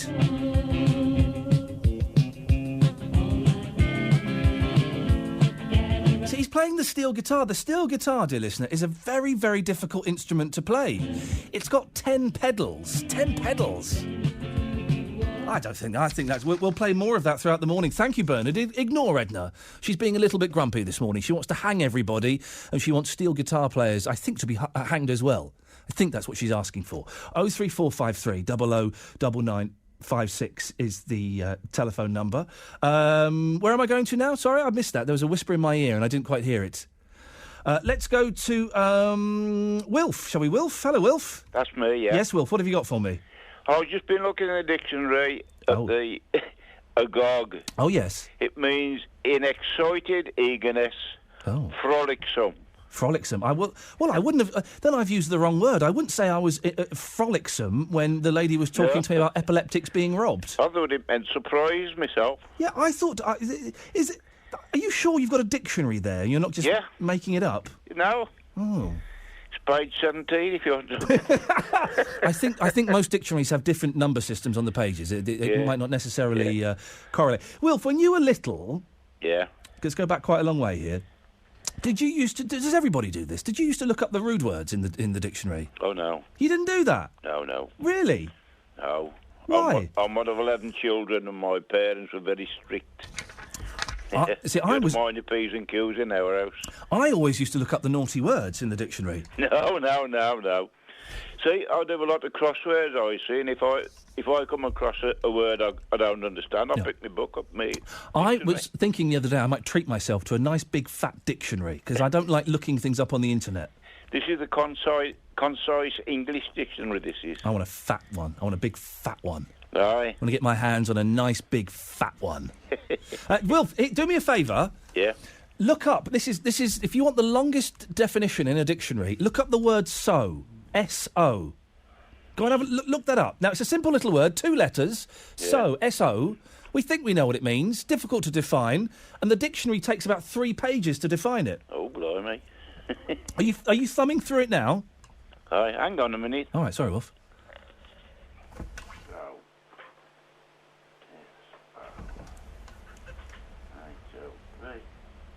You can hear Wilf doing the alphabet there. S-O. He's looking up the word so in the dictionary. BBC WM 95.6. Oh, yeah. It says see soul, S-O-L, soul. No, no, not soul. That's the football players. So, S-O. Yeah. That's all it says. Well, so S-O says see soul? See soul. So see soul? Yeah. That's why would it want soul? I don't know. Hang on. Look up soul. S-O-G. H-O-O. He says, so, it's the 5th note in the scale of a sulphur notation. That's a tonic sulphur in it in music. You've looked up the wrong so. Go and look for so, S-O. Yes, I have done. And they put me onto this one, S-O-L. Wilf, your dictionary's broken. Pardon? Your dictionary is broken. I don't know. I suggest you take it back and get it replaced for one that works. Thank you, Wilf. Yeah, you just heard a man doing the alphabet out loud for the last 5 minutes. Honestly, can someone with a decent dictionary... This is going to bug me now. Can someone with a decent dictionary phone up with the definition of so, S-O? 2 letters, short word. The definition goes on for pages. Pages and pages. 03453 009956 is the phone number. Oh, man, I've had way too much cough medicine this morning. That's why it's descending into nonsense at only 25 minutes past 10. Doreen's in Sutton Coldfield. Morning, Doreen. Good morning, Ian. Good morning. Doreen, you're very perky. Well, I'm very excited because I want to talk about... You've been talking about Christianity Yes. and how people perceive them and all the rest of it. Well... I just want to tell you that there are plenty of beautiful churches out there. Here comes the good news. That you'll find amazing welcomes, great people, but they have got the born-again nature of the Lord. So that's what gives them that welcoming joy in their lives, and that's what you see in people. Born-again Christians, they are a little... sorry? Yeah? Yeah. They are... I'm assuming you're born again. Yeah. They are a little bit... Go on. I'm going to... yeah. Yeah. Well... Yes, they are. Yeah, but you see, that I know it's a strange word, and it does seem a strange word to say anything about. Where's that come from? Because that is the Spirit of Jesus. That's the Holy Spirit. So is that why you're so hyper this morning? Because Jesus is in you? Amen. Yeah. I'm always excited when I tell people because it's something different that you have. It's a spiritual journey. It's a spiritual experience that you have that isn't like anything else. And so we have that. When they say that you ask Jesus into your life, or you seek Jesus, right? Or you seek God and let Him show you. And when you have that nature, you are slowly changed. You can't be good on your own. You can't say, I'm going to be good, I'm going to do it, because that goodness comes from the Holy Spirit, and He starts to give you a better life. Don't you get tired, Doreen? You can't be this excited 24/7. I mean, you must get down at some point. Well, I'm normal. I have a normal life and a normal home. Are you, Doreen? With a normal life. Are you really normal?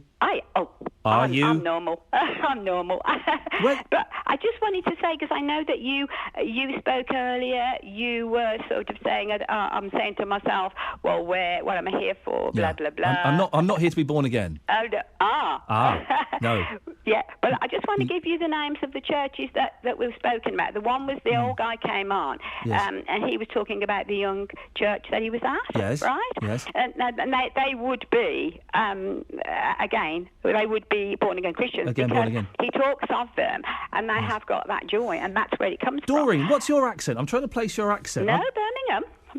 Because I'm hearing Birmingham, I'm hearing Jamaican, I'm hearing American, I'm hearing... I'm hearing all kinds of things. No, I'm just Don't say normal. Just a little bit, me Birmingham girl. Okay. But I just want to say to you, if you want to look on the website and you are seeking, to know about what this church is all about... I'm not. No. But yes. I can give you Elim, Pentecostal Church, yes. a Solihull Renewal, yes, which is a huge, fantastic church, Birmingham Christian Centre. There we go, Doreen. We got plenty of churches in there. Plenty of churches are available. Thank you very much for that. I used to go to Sunday school, right? And Wednesday Club. Imagine how much my parents must have hated me. I mean, wanted my soul to be cleansed. I went to Wednesday Club and Sunday school until the age of about 10, when I started to realise all of the stories and all of the songs are about Jesus. And I went, hang on a second, this is all about Jesus. Oh, man, I'm going to go and play my BBC Micro. I used to be able to. It was, what do they call it? It was, a lazy description would be a happy clappy church. Was it Pentecostal? Is that the word? Episcopal? Anyway, it was something, it was... lots of clapping and cheering. And we used to play a game, I can remember this vividly, where you'd have to stand there with your Bibles under your arms, right? Your Good News Testament under your arms. Sheathe your swords. So you'd sheathe your swords with your Bibles under your arm. Draw your swords. And you'd hold the Bible above your head. And then they would give you like a passage you had to find in the Bible. And then the first person to find the passage would win like a sweet or eternal salvation or something. I think it was sweets primarily that they worked us with. And I used to be able to do all the... God, this is all coming back now. I used to be able to do all the books of the New Testament in order. I used to have to recite them. Not the whole Bible, but the names of them. Corinthians 1, Corinthians 2, all of that stuff. Weird. It's very strange. I mean, they were nice people and stuff, but it was also the first time I ever swore was at Wednesday Club. This girl... This will mean nothing to anybody. It means nothing to me. This girl came up to me. I was 7. And kids have random conversations. And she came up to me and she said, I've got an Elvis Presley record. I remember it vividly because I was with my sister and my sister gave me such a clout. I went, oh, pee off. The first time I'd ever sworn. Yeah, I've got an Elvis Presley record. I'll pee off. Whack from my sister around the ear. That's all I remember about my religious education. Dot's in Selly Oak. Good morning, Dot. Good morning. Nice to speak to you. Dot, it's wonderful to speak to you, my dear. You've made me so happy today. Oh, well, I'm glad. What have you got planned for the rest of the day, Dot? Because it's a nice day out. I'm not doing much today. Going out tomorrow. Where are you going? Going out to lunch with my daughter and my son. Are you going to have a roast? No, I don't eat meat. Do you not? No. Now, tell me how long you've not eaten meat for. Oh, for years. Yeah. And I don't wear makeup either. Well, no, Never have wore makeup. I only ever put it on once, and my father scrubbed it off my face. Oh, blimey! My wife doesn't wear makeup very often, and I like it. I like the au naturel look. Absolutely. You know, sometimes there is a time and a place for women to wear bright red lipstick and blusher and all of that stuff. There's a time and a place. I won't tell you what that time or what that place is. Oh well, but most of the time, that's your personal business. Most of the time, though, I like them au naturel. Yes, of course. You mentioned being a vegetarian. So this is my ongoing saga. I've been a vegetarian for 25 years, Dot. Yeah. Mm-hmm. And then for 2 weeks, I've been eating meat. What? Why? I just fancied it. I just really fancied it. It's that makeup on the women. It's turning you. It makes me want to eat a bit of... no, hang on. Yeah, be quiet. Yes. Now, this word "so." Oh, OK. Yes, Doctor. As Molly Green knows, I have a very, very old dictionary. Yes, Molly was telling me about your old dictionary the other day, actually. Yeah. Oh. And the word "so," the first couple of lines, it's to the extent or in the manner to set forth by proceedings or following. But it can also be used positive, which is so much in love. Or you can have it negative, I'm so down, I'm so ill. It can be used in many contexts, do you know what I mean? Yeah, I do. Read the whole... Is that the whole definition? It's a whole page. It goes on for ages, doesn't it? Absolutely. It just goes... It's a 2-letter word, and it just goes on and on and on. Yeah, but it can be used into such a lot of things. Like mediocre, you're so-so. How do you feel? Oh, I'm so-so today. It's only a small word, but it has a lot of meaning. Got a lot of Dot, stay there, because Jean's in Harbour. Morning, Jean. Good morning. Is your dictionary as old as Dot is? I mean, as old as... Sorry. No, mine's quite a modern one. It's a Webster's Reference Library Concise Edition. And how long is your so? Well, not terribly long. There's only... It's an adverb. In this way, as shown, as stated, to such an extent... Very, very much, therefore, more or less, also, likewise, and there. I didn't understand that. No, neither did I. If you were a foreigner or an alien and you were looking up the word "so," that wouldn't explain it in the slightest, would it? I don't think so. No. It can also be used to say like your farewell when you say "so long." Oh. I've just found that. It's down on the other page. Okay. I'm lucky. I've only got a small entry in here. But this is giving Jean, you excuse me. This is giving you so much. It's unbelievable how much there is here. Dot, do you look up the mucky words in the dictionary? I used to. I was naughty. It's kind of... Listen to me. I know the West Midlands is listening, but I don't care because I am what I am and I'm me. I was naughty. Yeah, I can tell, Dot. Very naughty. I used to go in the pub when I was 13. So did I. Oh, but you see, my father being so strict, which he was, believe you me, he was strict. Let me put it like that. So when you had the chance to do something naughty, you did. All right, listen, you two are very, very naughty. We'll start with you first, Jean. Yes, sir. What's the naughtiest thing you've ever done? Oh, I'm not going to admit to that in public. Really? No. That naughty? Well, not really, but I'll tell you. Murky secrets I keep as my murky secrets. Sorry. We can't shut Dot up on this one. Go on then, Dot. What I did. Remember, there'll be young people listening, you mucky pup. Well, I won't say it then. Well, you start to say it, and I'm going to ride this fader. Okay, well, I went out with the girls. It was one of the birthdays, and I got absolutely squiffy. Yes. Well, more than squiffy. Yes. And they found me, the Hall of Memory. No, I don't know. Tell me the Hall of Memory. You know where the library is now? Yeah, yes. The new well, it's there. Yeah. You can see all the... Well, they found me there, and I hadn't got anything on. Let me put it like that.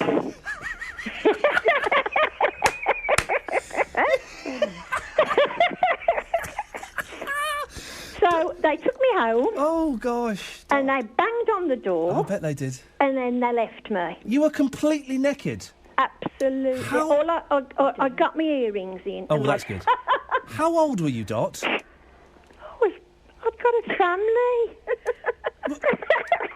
You had kids and stuff? Of course. I was married, but we went out and we had a spanking good night. Yeah, well, yes, again, exactly. Now, I hope that hasn't offended anybody. That's number one. Oh, yeah? That's first and foremost. Secondly, I hope it's brought a smile to some people's faces. I bet it brought a smile to the people's faces who saw you on your way home, Dot. Thank you. There's Dot and there's Jean. Naughty, naughty women. Dot. Oh, dearie me. Dearie me, how naughty. 03453 009956 is the telephone number. If you want to give us a call, you can send me an email, ian.lee@bbc.co.uk. I've got some texts here as well. I'm just trying to sort out my computer. Hang on a second. Right, let me just do a couple of these texts. 81333. Start your text 3CR. If you... 3CR, that's the other place. I do it by WM. 81333. Start your text WM. Ian, what rubbish? This is about Dr. Nassim. Dr. Nassim did not say such a thing. Your emailer must have only read the newspaper article. What was reported in the newspaper was not what he said as he explained it on Adrian's show. John says, I'm in bits here. Carl has made my day. I can't stop laughing. It was like something out of the life of Brian.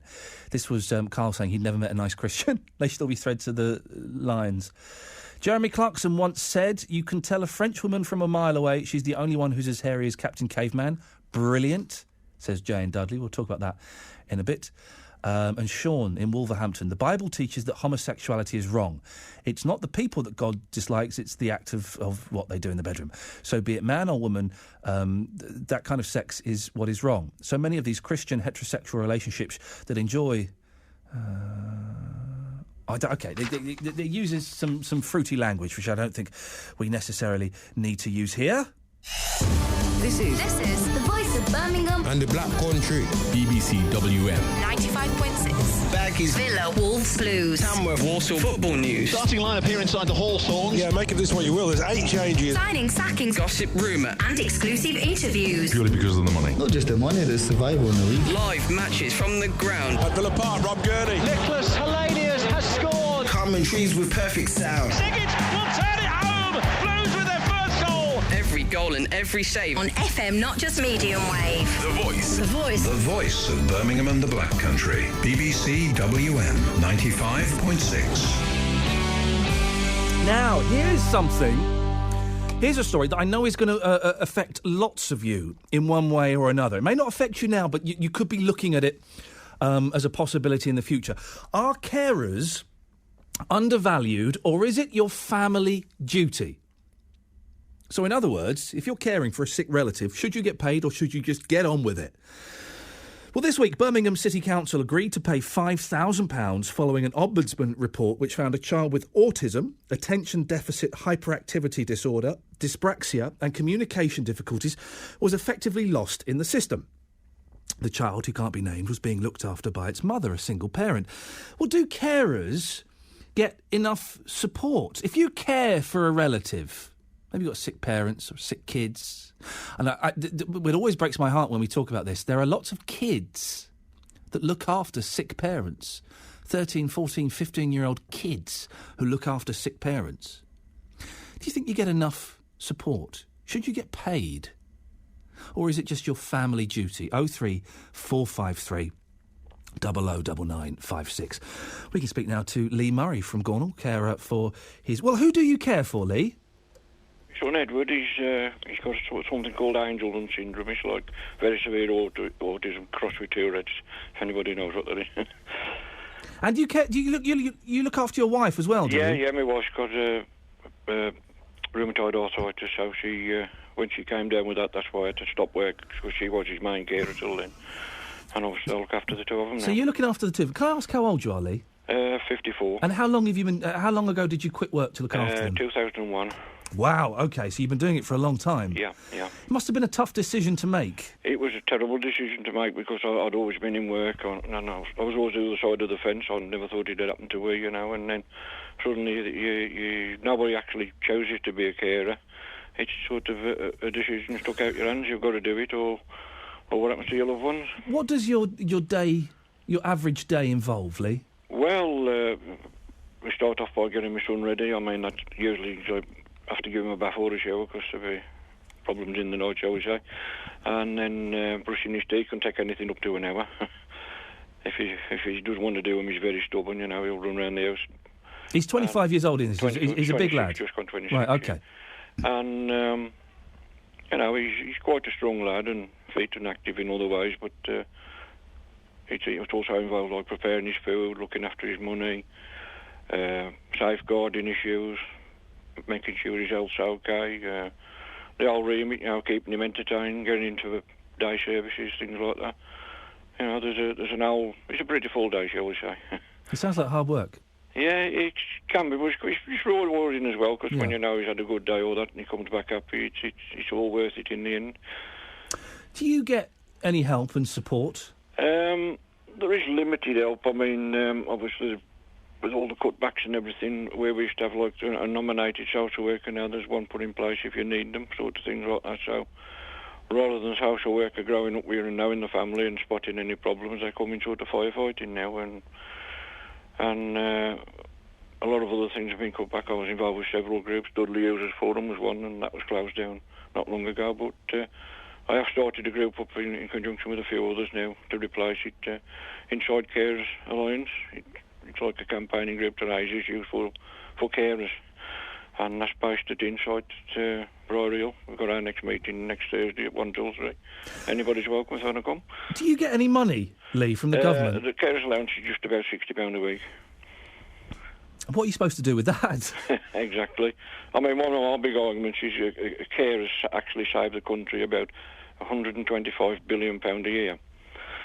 And I say give us 10% of that and divide it between the carers. I have heard the argument before, Lee, that if all of the carers like yourselves who are doing it for their 60 quid a week or doing it for the family, if they all kind of downed tools, the country would grind to a halt, basically, because the government just couldn't afford that bill. It wouldn't cope now. You'd have to double income tax for a start just to cover that bill. Do you think that you should be given more financial assistance? I'd like it to be classed as a job. And then, of course, even, I've always had this stigma about being on benefits and everything, and I've always grown up paying my way, paying my own mortgage, all that, and then all that decision was took off me. And so, even now if people say, what do you do? I say, well, I'm an engineer. I don't, in general public, because I still feel a little bit guilty about being paid as a benefit rather than classing it as a job, pay my own way, pay my taxes, pay for my own pension, all that, and give people the self-respect back and class it as you've got to do 35 hours for £60.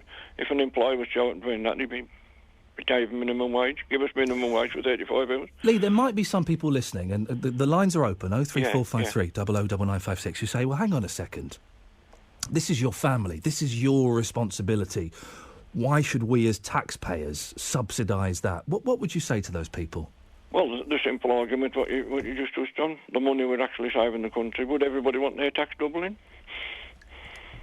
And is the alternative, do we sort of say, well, we'll leave them to rot, put them in out of sight, out of mind. There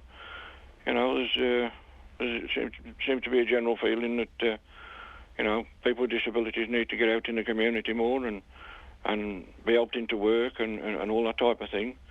That needs funding and support as well. So, not only got the care issues and the extra cost, you've got the extra issues of supporting them in the community if the family doesn't do it. Lee, probably cure unemployment overnight. Oh, yeah, definitely. Lee, listen, I really appreciate your time this morning, and thanks for sharing your story with me. Yeah, no problem. Lee, thank you very much indeed. Over to you. Your stories about caring. 03453 009956. Have you done it? I had to make the decision to put my mum into a care home at the age of 60. I think she went because of her MS. The flack I got from some quarters. Oh, I should have moved in with her. She should have moved in with me. I should have been her carer.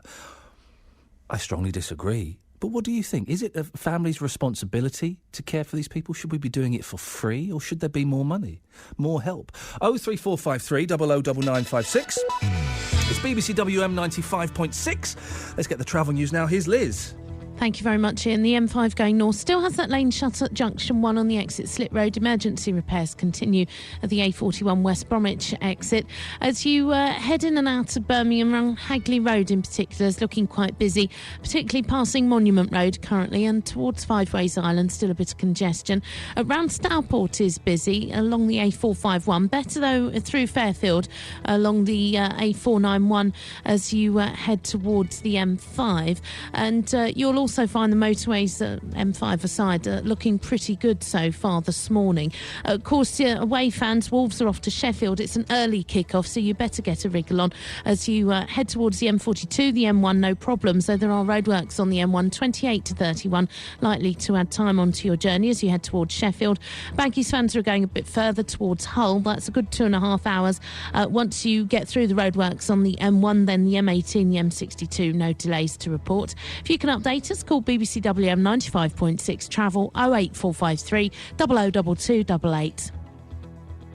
Pete Morgan at breakfast. Trying to find a song that can be used as the Black Country national anthem. Andy in Dudley says, what about Alma to Fall by Queen? We've had so many suggestions on this. I mean, you really are tremendously creative lot. I love it. Yummy Steve Herman is in Wolverhampton for us. I Am What I Am. It's a song from a musical. I've been struggling to get anyone else on the street who's even heard of I Am What I Am. My goodness. Well, you know what that means, don't you, Steve? I am what I am. Pete Morgan at breakfast. I thought we were talking about Black Country Day, not Pancake Day. It's flat as anything there, isn't it? On BBC WM 95.6. Sounds like fun. Sounds like fun, doesn't it? We'll have no fun here on this show. Fun is banned. Verboten. Between 9 and 12. Morning, this is Ian Lee, BBC WM 95.6, here every Saturday between 9 and 12. Daz is coming up at midday, I think. Is Daz going to be in at midday or not? We don't know. Could be anybody. Could be anybody. He's a bit of a part-timer, isn't he? I've noticed this about him. He kind of comes in when he fancies it. I think he might be at a football match today.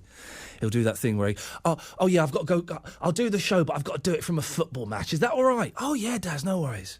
Why can't I do that? Yeah, I'll do the show, but I've got to do it from, like, a Costa or something. I've got to do it from a McDonald's. I've got to do it from my bed. Can we do that? The show from my bed one day.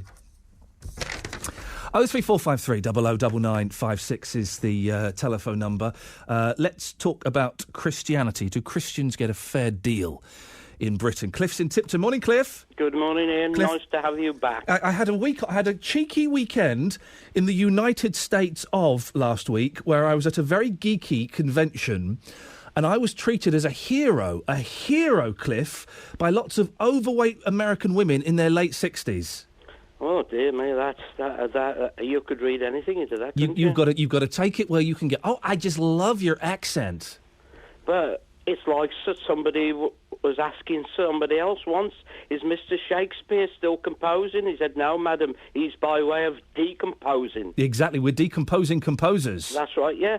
Anyway, about Christians, I've got two experiences. Go on then. I used to go to a church, and they made me treasurer eventually. Oh, yeah? They had a vicar there who was proven to be a bit unpopular. So they came to me, they said, now you're treasurer, we'll support you. We want to tell her about all the things that we don't like about her, you know. And I said, well, yeah, all right, then I'll be a spokesperson. So anyway, after one service, there was a little group and the vicar came down. I said, excuse me, can we have a word, please? And I started on, and this crowd gradually dispersed. Yeah. And she turned to one of them. She said, is this true? And they said, oh, no, we never said that at all. We don't know where he's got it from. And I thought, you swinebags. Oh, Cliff, you don't mince your words. Why ask me to do something like that? So I left. Yeah. I gave it in. Besides, I was fed up of little old ladies coming and asking for a first-class stamp all the time. Oh, blimey. The second experience was a bit earlier than that, when I worked for a well-known electronics company, which isn't here anymore. Yes. And I worked with a chap, and, of course, he didn't know I was gay at that time. So anyway, he said, why don't you come over for lunch one day? I said, I'll bring a friend, you know, pseudonym for my other half. Oh, here we go, yes. So over we went, and we got there, and his wife was very suspicious of us. Suspicious, yes, go on. Then he came over to our house, and shortly afterwards I had a bout of flu. Now, I had my own desk. I was in charge of mail order. When I got back to my job, my small office was full with empty cardboard boxes and bits of rubbish and God knows what. Yes. And I walked out, and I said, I've come back here to work. I don't feel too good. Why hasn't something here been done? Anyway, they sacked me. And a few months later, I was in West Bromwich. Hang on, I'm confused, Cliff. What's this got to do with you going around some bloke's house with your boyfriend? Oh, well, hang on a bit. Oh, OK, so you're going to tie it up. OK, you're like Columbo. Tie it up now, yes. Here we go. Don't be too much in a rush. I'm always in a rush, Cliff, but you're right. I need to slow down. Yes. Thank you. Anyway, I was in here, West Bromwich. We're only on until midday. That's partly why I'm, to kind of make you... But you're getting like Mr. Danny Kelly, you are. Oh, don't Not say good. that. Thank you, Cliff. Go on.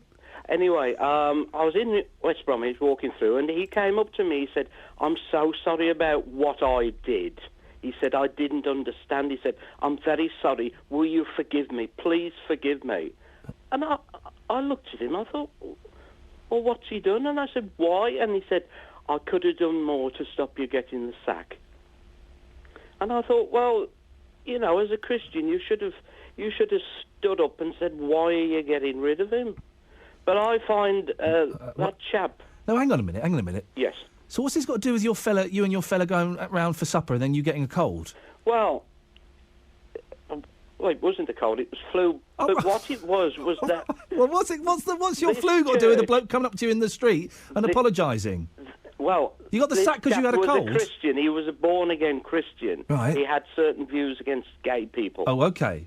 And I think that he influenced the gaffer, who didn't like me anyway, because we both smoked different pipe tobaccos. What? He told me that. Oh, the gaffer said, don't get smoking that horrible stuff round me, he said. We'll smoke the Did same. you get the sack, Cliff, because you like to sleep with men or because you smoke a different kind of shag? I think it was a combination of things, really, because the gaffer was an ex-RAF bloke, and you know what they're like. It was to do with pipes, in every sense of the word. It was because you smoked a different pipe tobacco. That's incredible. Again, I didn't make the connection between your flu, but never mind. Listen, Cliff, you sound like a good sport. I've had a wonderful... piece of mail, my first mail here in BBC WM, my first mail in about 3 years anywhere. It's from Bernard, OK? Yes. Bernard has sent me a compact disc he's made where he's playing the slide guitar, the steel slide guitar. Would you like to have a little listen to some? I heard what that lady said about him earlier on. I think she was completely wrong. Wasn't she harsh? Because, yes, I do. She rude? I think it's a very complicated instrument. In fact, my cousin... not steel guitar, slide guitar, used to be champion of Wales on the piano accordion. Mind you, he wasn't quite the ticket. but it used to be beautiful on the piano accordion. I don't know who inherited it. No, you wouldn't. He's dead now, is he? Oh, yes. He went years ago, yes. Well, shall we have a little listen to Jambalaya as performed by Bernard Mills? If you insist. I do. Goodbye, Joe, we gotta go, me, oh my. It's not him singing, I don't think. I was going to say, he has a very odd voice. That's not him. I think it's like a sort of disc that he's playing along to. Here we go. Here comes the steel guitar. Here we go.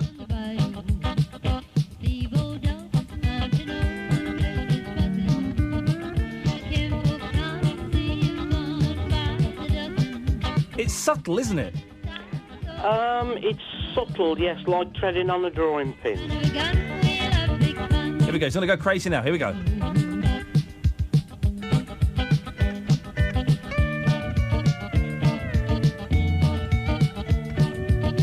Go on then, Cliff. What do you reckon? Well, I'll give him an 8 out of 10 for effort. And for performance? 8 out of 10. Cliff, well done. Thank you. I think it's brilliant.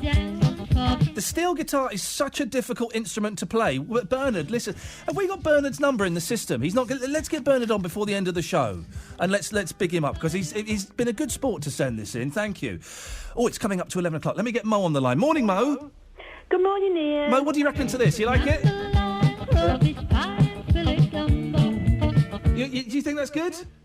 I love that music. It's good. It's cracking. We're going to get Bernard on before the end of the show if we can and tell him he's done a good job. What would you like to say, Mo? Well, I'd like to say, Ian, first of all, you mentioned about people looking up the word so in dictionaries. Yeah, S-O. It's one of the longest definitions in the world. Yeah, I've checked it out, you're right. For such a little word, it's a massive amount of information. I haven't read it yet, but you know what? I'm going to. Everyone today, get your dictionaries, look it up. It really, I know it sounds boring. It's brilliant. You mean, Ian? There's a lot of dictionaries out there. Yeah. There isn't. Oh, is there not? Where are they? Where are the dictionaries? In the library, maybe. Everyone, listen, I'm going to treat myself to a big fat dictionary this week. I've got a tiny little one, but I don't want to look up words. When my boys want to look up words, I don't want to do it on a computer. I want to be able to get a book and to thumb through it. Yes, and not only that, you know that programme, Desert Island Disc? Yeah, I've heard of it, yeah. Yeah, well, you're allowed to choose, I think it's 2 books, and they assume one will be the Bible. Well, I've never heard anybody say they'd like to take the dictionary. That's what I would choose. Yeah, you know what? I think I'd take that. Oh, no, hang on. I'd take Slaughterhouse-Five by Kurt Vonnegut, but never mind. Okay. Mo, what else have you called in about? I've called in about one more thing, which really I feel quite strong about this one, Ian. Yep. Now, it's to equal out the subject, and that is hairy women. Oh, yeah, we're going to talk about that in the next hour. There are pictures of Madonna with her armpits unshaven. Everybody's, well, up in arms. Yes, there may be, but hold on a minute. Why aren't you talking about hairy men as well? Hairy men are nauseous. Really? Yes, to most women, they are. They are absolutely obnoxious and nauseous. Do you think men should... Are you on speakerphone, Mo? What does that mean? Oh, for goodness. Well, OK, let me try it, but in a different way. Hold on a sec. Is that better? Let me try... Yeah, there's a weird echo on your line. Yes, I've just turned something down. Is that better? No, it's exactly the same, if not worse. Not me then, it's your end. No, I wouldn't bother getting her back after the news. I think we can deal with this quite succinctly in the next 40 seconds. So what, do you think all men should be waxing their chests and things? Yeah, get rid of the hair. It's I hate it. It really makes me feel not just nauseous, but I just want to throw up. Well, that is just nauseous. Okay. Do you want to hear something that's going to really excite you? Okay. I'm getting a hairy back. Oh, don't. Seriously, every time I start to get my hair cut now, my hairdresser starts just shaving the top of my back. Yeah, well, you know what that might be? Go on. That might be that you're turning into a vampire. I think she means werewolf. It doesn't just make her feel nauseous, it makes her feel sick as well. Yeah. Mo, always a pleasure. Speak to you next week, my dear. Thank you very much. Coming up, we'll talk more about that picture of Madonna with the hairy armpits. Does it really offend us? Why are we so shocked and surprised by it? 03453 009956. BBC WM 95.6.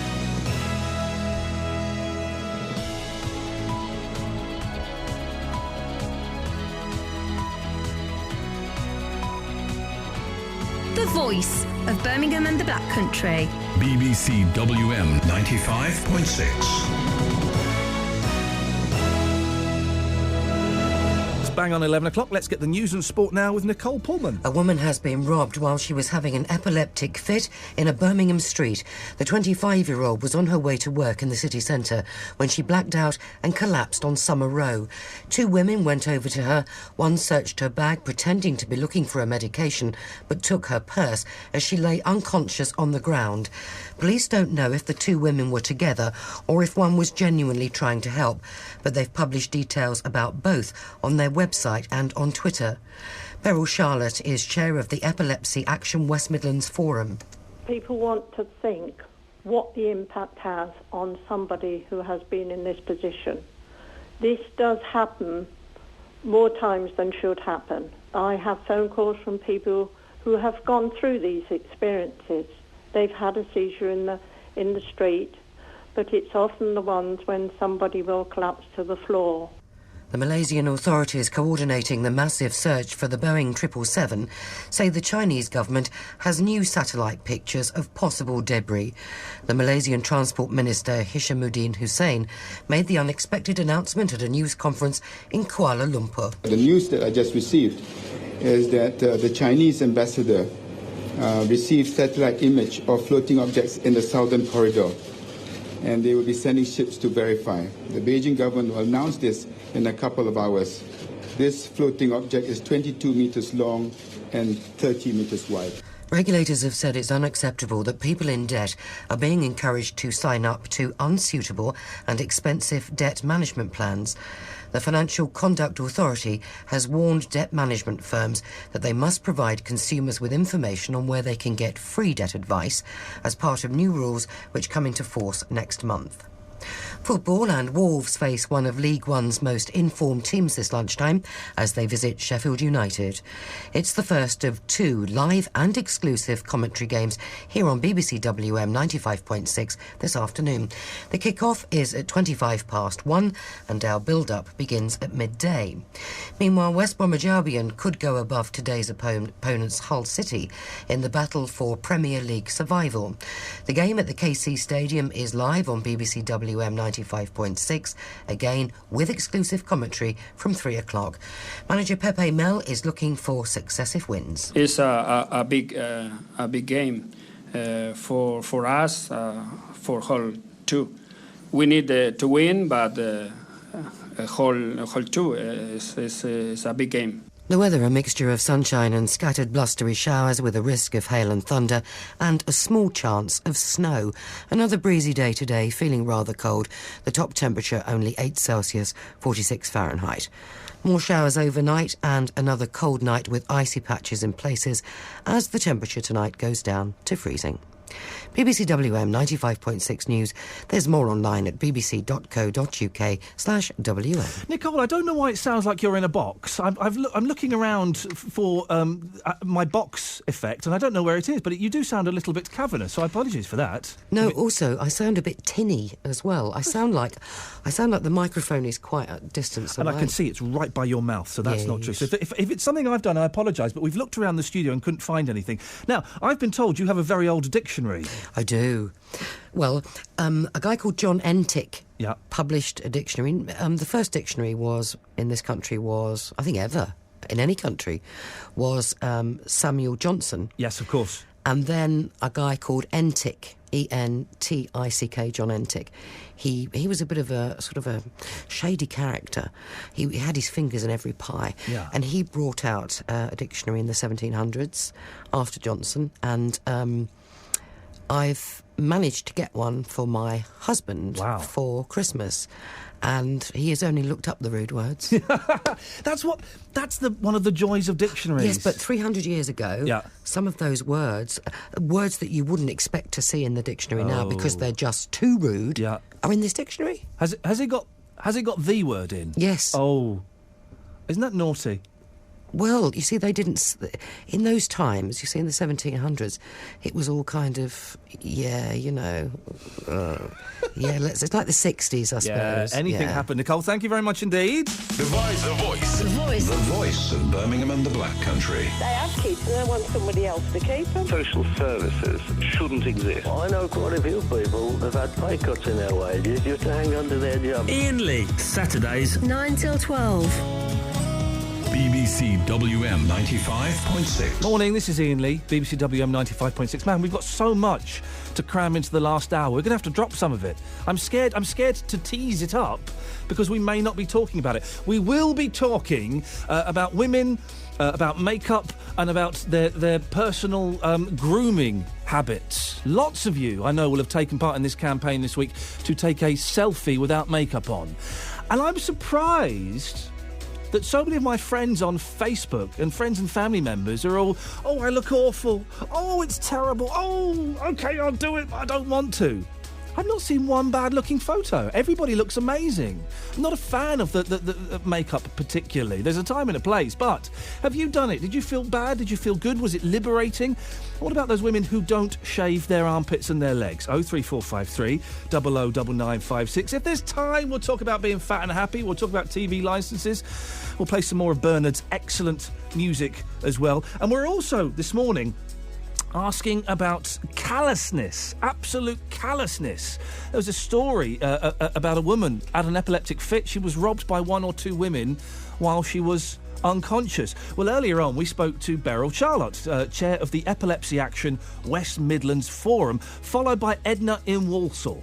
Both told us shocking tales of epilepsy victims being robbed while suffering from a seizure. I do receive calls from people have seizures that bring me up in real distress.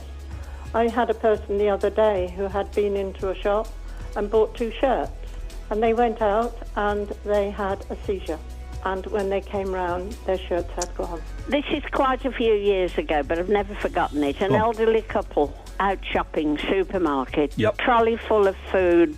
The husband had a turn and passed out.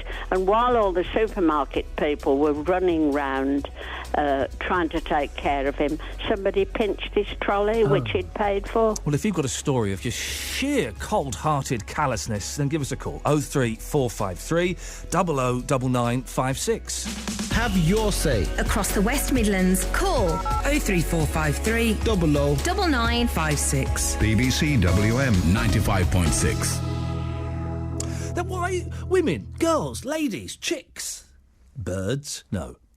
But why are you, so many of you, so scared to be natural? This campaign this week. What's this campaign for? Is it for breast cancer? The selfie thing is for breast cancer. Cancer UK. It's a big campaign on Facebook where women take selfies, a picture of themselves, portraits of themselves without makeup on. Apparently it's raised over £1 million. I don't know how it's raised money. It's over 2 million now, is it? Gosh, 'cause it was 1 million a couple of days ago. Producer Joe whispering in my ear, it's £2 million. I'm not sure how it's raised money. Not quite sure what they do. But I've seen the pictures, and lots of them, my sister and my aunt and my cousins, all of whom are beautiful, I've been really reluctant and, if I have to, oh dear, OK, here it is, I'm really sorry. Oh, I hope I don't scare you. I don't get it. I don't get the makeup thing. Listen, a nice bit of makeup, it can look wonderful. Of course it can. But I don't think women should feel obliged to wear makeup all the time. 03453 009956. The no makeup selfie, I told you, has already raised £2 million. And new research out today shows that men actually prefer women with no makeup on. So there's going to be a few little angles here. I'm going to need help with all of this, OK? If you're a woman, can you dare to bear? I just mean without makeup. Don't mean anything else. Can you go without makeup? How does it make you feel? And if you're a man, what do you prefer? With makeup or without makeup? 03453 009956. But wait, there's more. Because Madonna this week has posted a photo of herself with her hairy armpits on Instagram. She posted the photograph and wrote, "Long hair, I don't care." What do you reckon? 03453 009956. We can speak now to Catherine Soper, whose photo showing her hairy armpits was shared 200,000 times worldwide. Is that right, Catherine? Yeah, I think so. That was on Tumblr, around 200,000 reblogs. Might be more now, I don't know. Why did you take the picture, and what were you aiming for? It was actually part of a campaign at my university called I Need Feminism Because... where a lot of people were stopped on King's Parade and asked why they felt they needed feminism in particular. And that was one because I happened to be wearing a sleeveless top that day, decided that was actually what I was going to talk about and use my whiteboard to say that no one should be perturbed by the fact that I had armpit hair. People are. It does make people uncomfortable, though, doesn't it? Both men and women. Yeah, although I think that's mainly because it's a lack of familiarity, because you don't see people in the public eye with it, and if you do, like Julia Roberts, years ago at the Notting Hill premiere, it's really, really mocked. And the fact is, just if there were more visible people who were actually owning it and taking and saying they didn't care about it, like Madonna, if you had more people doing that, people would gradually get more familiar with it, and it would become just more normal. That's the only reason I think people are really freaked out by it. It's odd, isn't it? Because you say it will become normal. It is normal for women to have hairy legs and hairy armpits. Exactly. But yet we kind of frown on it. Yeah, when do women start shaving their armpits? Do we know? For most young girls, as soon as it starts growing. But I mean, historically, sorry, when did it become the thing to do? I think there's lots of practices of shaving hair, and in lots of different cultures, going back to sort of the ancient Egyptians, but usually that was kind of shaving the hair on the head as well, and it's often in hot countries to do with light and that sort of thing. The only reason we shave our armpits and our legs hair in Western countries is it started around 1915. And it was due to the fact that the fashions of the time, the 1920s, were actually kind of getting away from obviously the Victorian era. People were showing off their bodies more, and then Gillette kind of saw this opportunity to actually market razors to women as well as men. And so they basically started a campaign that said, basically told women, oh, men will hate the way you look if you don't shave your armpits, you better get a Gillette razor. It's interesting, isn't it? I mean, so it's quite recent in the great scheme of things. Yeah, absolutely. If you go any further back than that, in Western countries, centuries and centuries, women would have, wouldn't shave anything.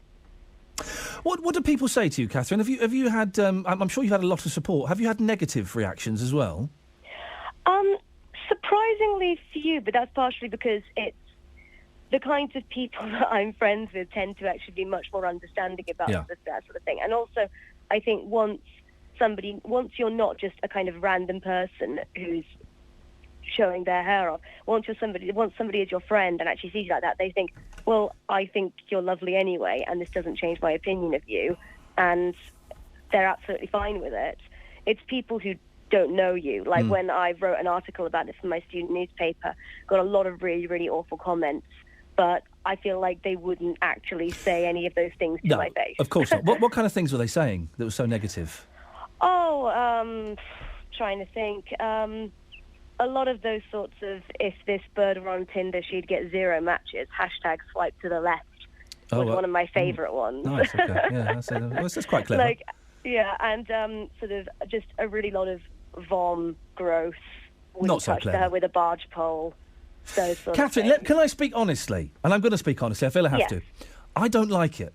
But I don't know why I don't like it. I'm suspecting it's something that's been programmed into me through years of seeing perfectly smooth women. It's a completely irrational feeling. Exactly. And the thing is, when I first, because I actually did shave my armpits when I was younger, and it was only when I realised that I was doing it because I didn't want people to be mean to me, and not because I wanted to, that I started stopping. And initially, I actually didn't like the way it looked because I'd had that reaction kind of socially programmed into me. Yeah. But once I got used to it, I actually thought, no, I prefer it this way. I like the way this looks, and also generally, it's shouldn't really matter what anybody else thinks as long as you like it. No, it shouldn't, and I'm trying to get my head around what it means for me not to like it, and I can't. I need to kind of think about it a little bit more. It's built on nothing apart from prejudice. Do you know what I mean? I have no logical argument for why I don't like it. Yeah, exactly. Like, some people will, like, make all these noises about, cleanliness, but it's really got nothing to do with that because men don't shave their armpits and they're absolutely fine. Yeah, exactly. Catherine, do you shave your legs as well? No, I don't. No, OK. And what about makeup? Are you a fan of the makeup? I really like makeup, but I never want to get to the point where I feel like I can't go out without it. Like, I feel like makeup is wonderful as a way of self-expression, and you can be incredibly creative with it. You can do all sorts of fun things with it, but you don't want to get to the point where you feel like you don't feel secure not wearing any of it. I think that's the thing. It shouldn't be used as a cover-up. It should be used as a means of self-expression. Catherine, I really appreciate your time this morning. You've given me a lot to think about. Oh, I'm glad. Thank you very much indeed, Catherine Soper. Well, what do you think? I don't like it, and that's me being completely honest, but I have no argument for why I don't like it. It is because I think I've been programmed not to like hairy armpits and not to like hairy legs. It's natural. It's natural. Of course it's natural. And yet part of me goes, ooh. Just trying to be honest. Give me your honest thoughts, please. 03453 009956. This is BBC WM 95.6. Let's get the travel news now. Here's Liz Saul. Thank you, Ian. As you head to the M5, there's still that lane closure on the exit Slip Road. Emergency repairs at Junction 1 for West Bromwich and the A41, although traffic copes OK. In and out of Birmingham, however, you will find patches of congestion through Selly Oak on the A38 around Sheldon, as slow on the A45 and still on Hagley Road in places as you head past Monument Road and towards Five Ways Island. That started to snarl up again. Around Tamworth, you'll find it's heavy going on River Drive around Tame Drive. Your matchday travel sees both Wolves and Baggies fans heading through towards Sheffield and Hull, respectively. Early kick-off with the Wolves fans. You really ought to be on your way by now, well on the way. It's a 1:25 kick-off. Baggies fans, no problems along the M42 onto the M1, though roadworks on the M1, 28 to 31, with the M18, the M62, both looking OK. If you can update me, call BBC WM 95.6 Travel 08453 002288. Have your say on your club. It's Paul Lambert on Planet Mars. The crux of it is we're not getting any shots on target. Got a load of tripe on the pitch. It's abysmal. He don't push it. We've got more productivity for West Bromwich Albion. Dino's done a great job. Absolute travesty. That midfield is absolutely pathetic. We can't buy a winner's arm. It was absolute garbage. More Wolves. More Baggies. More Blues. More Saddlers. More Villa. The West Midlands' biggest football phone-in. After every game and every weeknight from 6. BBC WM 95.6. I think, considering I'm coming down with a cold, I'm not coming down with a cold, I've got a cold. I'm being very brave. I'm being a very brave boy, and I'm just getting on with things. Could I have a little bit of water, please, producer Joe? Yes. But I'm being a very brave boy, and I'm getting on with things, and I think I've kept my whinging to a minimum, haven't I, Doreen? Yes, dear. I'm dying here, Doreen. And don't die. No, on the radio. Well, if I do die, I want it to go on air. That's a Sony. You'd be better on stage. Thank you, Mother. But considering, Doreen, my throat hurts, my head hurts. Go and get some salt water. What? Go gargle with some salt water. Listen. I do gargle with salt water. And aspirin. Aspirin's good as well. My wife thinks it's the weirdest thing. She says, "What are you doing that for?" I'm gargling with salt water. It helps your throat. You can use salt water for anything. If it doesn't do any good, it never does any harm. Really? Yep. There's a wonderful... why would I be telling this story? I've started it now, so I have to. You talk about salt water. This is not about salt water. This is about brandy. Have you read the David Niven book, The Moon's a Balloon? I have, but sometimes. Oh, it's brilliant. If you never read it, it's the best showbiz autobiography in the world. David Niven. It is filthy. And do you remember the story about when he goes skiing in Switzerland or the Alps or something, and he does a wee while he's on the mountain, and he gets frostbite in Little Niven. Little David gets frostbite. And so what they do is they rush him to the hotel, and the only way to... I don't know why this story popped into my head. The only way to save Little David Niven is for Big David Niven to plop it into a glass of brandy. Oh. And that heats it up. Oh, my goodness. So maybe I need a little bit of salt water followed by some brandy. It's a bit cold now. Get some brandy out. Get some brandy out, exactly. Doreen, what have you called in about? What makeup. Yes. I never go out without it. Really? And that's my first thing in the morning when I've had a wash. I make my face up. What if you're just going to stay in all day? Would you? You wouldn't put makeup on for that? Yes, but if I'm going out the front in the garden, yeah. Because people say to me, "Well, what's the matter with you? Are you bad?" I look like Marley's ghost without it. I'm that pale that everybody thinks I'm sick. So that's what. What is? How long does your makeup routine take? Oh, not long. You just whack a bit on. Yeah, just put a bit of foundation on and a bit of lipstick. And that's it. Beautiful. No, I don't put mascara and all that on. But Doreen, I just put a bit of foundation on. Doreen, just to make myself look a bit more presentable. And you know what you said about these people robbing people who's sick and bad? Yes. The lady that gets on our bus in a wheelchair, and in the high street in Erdington, somebody she's got 2 hooks on the side of a wheelchair, took all the shopping off the side of a wheelchair. Really? While she was in it, and she never even noticed. my mum, who I talk about a lot because I love her very dearly, she's got MS and she's moved into a care home about 4 years ago. She's only 63. And when she was staying at home, she had carers that would come in supplied by the council. 2 in the morning, 2 at lunchtime, 2 at tea time, 2 at bedtime. And 2 of those carers, Doreen, get this, they nicked all her jewellery and they nicked £3,000 out of her bank account. Yeah, I would never be at all surprised. Aren't people scum? Who's coming in your houses today. You would think if they're coming from a care agency, they would have been vetted. I'll tell you something about a care agency. A lady down here was 92, and she had carers, and the sons used to pay for them. They lived in Canada. And they sent one to her house that couldn't even speak English. I know. Listen, I'm. Can you understand? You know, sending someone. I'm never one of those. I'm never one of those people that I don't worry about whether people can speak English particularly well or not. You've got to converse with them, haven't you? Exactly. When it comes to carers or people dealing with elderly or disabled people, then I do think yes, you kind of need to be able to understand what they're saying. But what's the matter with the people who run the agency? Doreen, can I ask you a question? Yeah. They might be getting rid of the TV licence. Okay. I don't agree with it, to be honest. You don't agree with the TV licence? Because why? Before you had you always had a radio. You always have a radio licence. Yeah. You can't. Everybody has the radio, and you can't expect to have it for nothing. So hang on. You could have some sort of. I'm confused. Are you for or against the TV licence? I think I'm for it in a way. It might be a bit too dear. I probably could drop it in price a bit, but what is it these days? 150 quid, isn't it? You have to pay for Sky. Yeah. If you want extra films, you got to. They don't grumble about paying that. And got to be honest, you don't just. They got to think. You don't just get television for your license. You get all the radio stations. But supposing they got rid of, and it's on the front page of the Daily Mail that we are a step closer towards getting rid of the TV licence. Supposing they got rid of it and the BBC went for subscription or advertising or something like that. No, I don't. To be honest, if I have these stations on with the advertising, if it works out for me, I put them on the tape and then I'll flick through I don't watch the adverts. I just flick through. You put them. You don't. You say you put them on the tape. Yeah. VHS. I don't know what it is. It's like a recorder, and it records a program. Oh, but it's a digital recorder. It's not got cassettes. Yeah, no, in. it's not the old tape. Okay. I don't know what they call it actually. Oh, okay, well, Doreen, thank you very much indeed. 03453 009956. It's on the front page of the Daily Mail. As ministers back plans to lift jail threat to licence fee dodgers, is this the death knell for the TV licence? Let's have a quick look at this, shall we?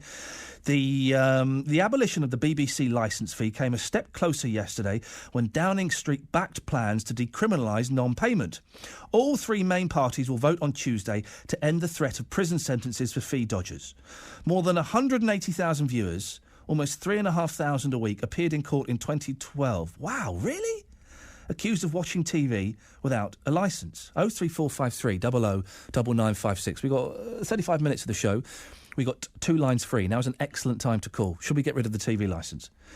Downing Street's announcement follows campaigning by Tory MP Andrew Bridgen. He wants civil penalties to replace the jail terms imposed for refusing to pay the £145.50 fee.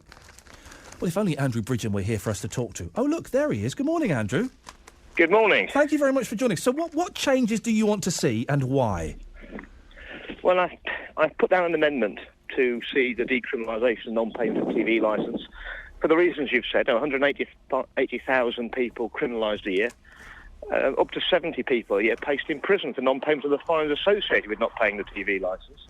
And I think my first amendment set out the sentiment of the House. 153 MPs now have signed from all parties. And now, so instead of moving from do we want to decriminalise or keep the status quo, it's now yes, we want to decriminalise, but now it's about how we do it and when we do it. If we There's been a debate. Obviously, we know the BBC can't do it immediately. They have no other mechanism of getting their money in. So we're looking at a review for a year into the implications and basically saying that I'd like to see it decriminalised very quickly after that, but certainly by the end of 2016. If it's decriminalised, Andrew, what would be the incentive for people to pay the licence fee? Well, we're constantly told that BBC programmes are world-class. So I think people would want it. I want the BBC. Yeah. However, we need to be out of a system where people can be turned off if they don't pay. So effectively, I think it will probably move to a subscription. Okay. So it would be like Sky. If you don't pay the £145 a year, then they will be able to block it from your television. I think that's probably. I don't want to preempt what the review will say, and they'll look at all the options, and that's just one of them.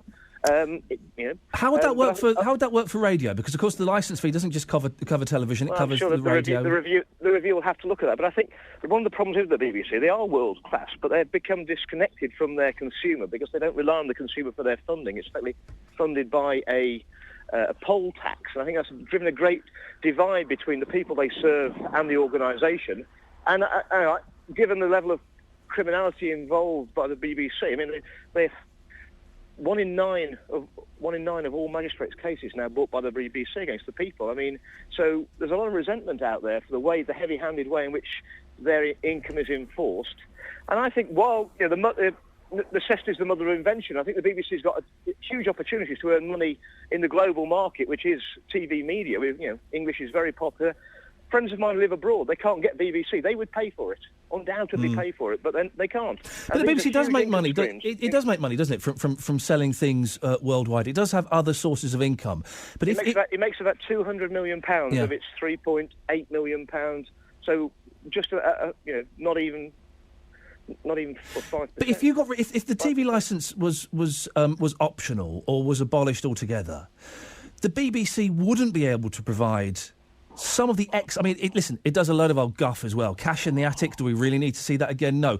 But it would have to cut down on some of the excellent programmes it provides. It would probably have to cut down on some of the regional broadcasting TV and radio provides, some of the World Service. I wouldn't want to see that, and I wouldn't want to see it cut back on the World Service. But that would be inevitable, wouldn't it? No, it wouldn't. What would be inevitable is that they wouldn't have £100 million to write off on the Digital Media Initiative. They wouldn't be able to offer payoffs to their senior executives of years extra redundancy payments, more than they were contractually obliged to.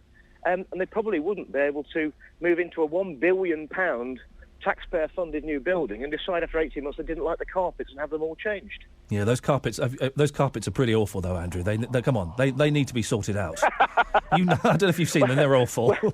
Well, I have been there, but I mean, I think there's quite a lot of old age pensioners in council houses in my constituency would also like to have a new carpet paid for by the taxpayer. Do you think the £145 a year is a good price? I think it is, yes. Yeah. I think it is a good price. We've frozen it now for 4 years.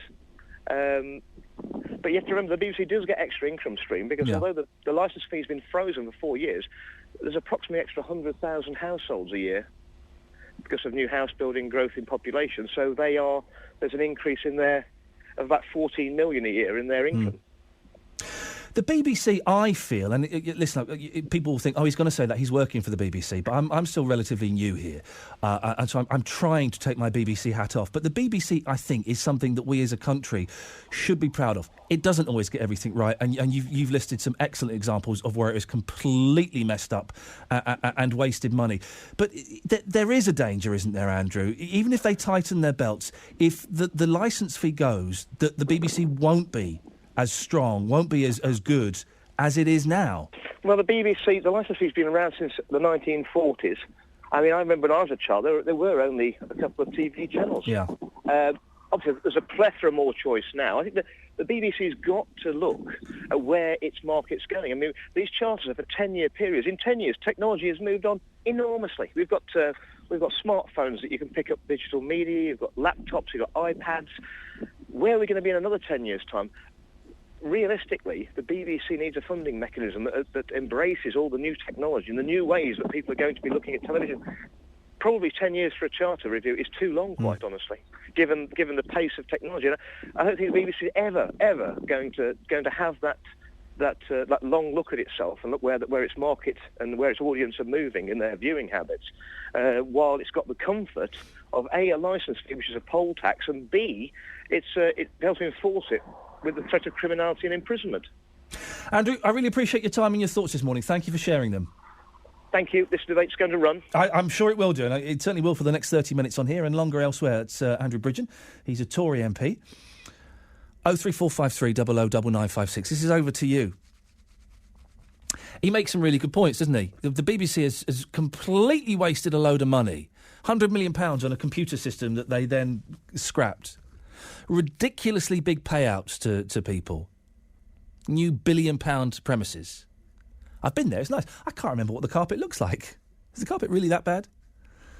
03453 009956. Are we in danger, though? Are we in danger of, if we decriminalise the TV licence, not buying it, if it then gets rid of the TV licence, are we in danger of castrating the BBC? There's lots of things we can talk about here, and I'm going to throw this over to you. Would you like to see the TV licence got rid of? Do you think it's unfair? First question, easy question. 03453 009956. Where would you like to see the BBC save money? They're getting rid of the awful BBC Three. Thank goodness. A lot of people saying, oh, but where will new talent come from? Well, new talent and risks, that's what BBC Two was for. That was what BBC Two was for in the old day. They would put stuff that they weren't quite sure whether it was going to take off or not. It was a little bit edgy. So let's put that back on BBC Two. Here's the thing, if BBC, and I strongly believe this, you want to save a few million quid a year, get rid of EastEnders. Get rid of EastEnders. Stop making that dross. You're better than that. Stop it. Should we get rid of the TV licence? How can the BBC save a few quid? We've got 30 minutes to talk about this and all the other stuff we've been talking about. I've got 2 lines free now. I suggest you give me a call, 03453 009956. Thanks to Doug on Twitter, who said, I climb into the paper skip at school on a wet, cold, dark Friday afternoon and think why. I'm wondering why you do it as well, Douglas, to be honest with you. Richard Wilford. Sundays, 7 till 9. The voice of Birmingham and the Black Country. BBC WM. 95.6. Derek's in Droitwich. Morning, Derek. Good morning. Derek, what would you like to say? About the TV licence, I think you got to watch this, especially when the Tories getting it out. Moving it to a subscription would move it into more private hands. Right. People owning it. Though the BBC is mildly independent, I wouldn't say it's very, independent. It still reports a lot of right-wing stuff. I would be very worried. All you got to do, if the BBC are spending money like that, is the top fat cat, probably that Tory guy's mates, is to get rid of them. It's as simple as that. If people ain't spending it properly, just like getting a job, if that at the top and they're issuing this money to spend, willy-nilly, then you just get rid of this. I have to say, I don't think money's spent willy-nilly. There have been. He's Patton one of them in the BBC. He is still, yeah, I think, yeah. Yeah, well, there's a Tory blow for you. But the thing is, Derek, right, you've got to spend, if you want good people, you've got to spend good money on them, haven't you? What do you mean by this business, this idiotic thing about good people? Yeah. This all you need is people who know the job. Now, you can train people that know the job. You don't need to go and pay Derek, 10 million to go and get Fatty Patty to go and sit on a board. Did you see Fatty Patty? Yeah. You did, didn't you? But yeah. It's not that easy. Guess what? Running the BBC, it's not like, popping down to the video shop, popping down to Blockbusters and deciding what films you're going to rent for the weekend. Train me up, give you 6 months training and I'll do it, and I'll do it cheaper. You reckon you could run the BBC with 6 months training? Yeah. And it would be independent. There wouldn't be all this business about, there'd be an independent news. I mean independent. But hang on. And your station, West Midlands. Hang on. There'd be 1 or 2 presenters up there. Hang on. You're saying that you'd be independent politically, yet this phone call is very charged with an anti-right political agenda. It is, I don't like the right. Well, then how could you be independent? But the 5% of the right own the wealth of this country. Okay. I would even it out a little bit. I don't disagree with that, Derek. I don't disagree with that in the slightest. But you're saying that if you ran the BBC, already we've come across our first problem, proving it's not as easy as you think. You're saying if you ran the BBC, the news would be independent, yet you're coming from a very, very strong left-wing bias. Oh, yeah, I would... No, I So would where's run it the independence there? independently. I would run it right the way down the middle, reporting the truth. As you saw it. Completely As the you truth. saw it. And you've already established that you think this is coming from the fat cat the Tories. truth is the truth. If you report As news, you see it. You report... No, your news isn't reported independently. In your opinion. It is reported... You take the Ukraine situation. That's totally biased. It's unbelievably biased. Derek, interesting you say that. Let's explore this. How would you, if you were in charge of the BBC, tell me what your news bulletins about Ukraine would sound like? Well, it would turn around and tell you about the history of the Tartars for the start, who are the ones who... Boring. I've switched off. If you start talking about the history of the Tartars, I'm on ITV now. No, hold on. I'm watching the Chase. The fascists in Kiev, and you've seen one actually, a mild attack, it let loose. There was a guy in Kiev smacking some Lord Mayor around because he put it on the television. They're right wing. I'd also tell them that the one guy that's in charge, the second guy of that Prime Minister in there, he's got an independent advertising Goebbels, from Hitler's... I'm now flicking through the Sky controller and I've landed on Dave to watch an old episode of Top Gear. Well, you want the news. If you want the news, people don't watch the news. But the people that do, who are politically motivated, they would watch it. Are you, Derek, remind me what newspaper you read? Morning Star. Exactly, Derek. You see, you're coming from a socialist background. So you're saying that you would run the BBC independently when you're a staunch socialist. Oh, correct. Thank you, Derek. It's not... Fell at the first hurdle. Give him 6 months training, he reckons he could run the BBC. It's not as easy as that. Being in charge of the BBC, I'd love a crack at it for a week. Oh, I'd love a crack at it. But it takes a lot of work. It's hard work. And I think we're talking about saving money at the BBC and how we streamline it. I think you have to pay the people at the top of the BBC a lot of money. It's a big job. There are other ways to streamline it. Other ways you can get around it. 03453 00 9956 is the telephone number.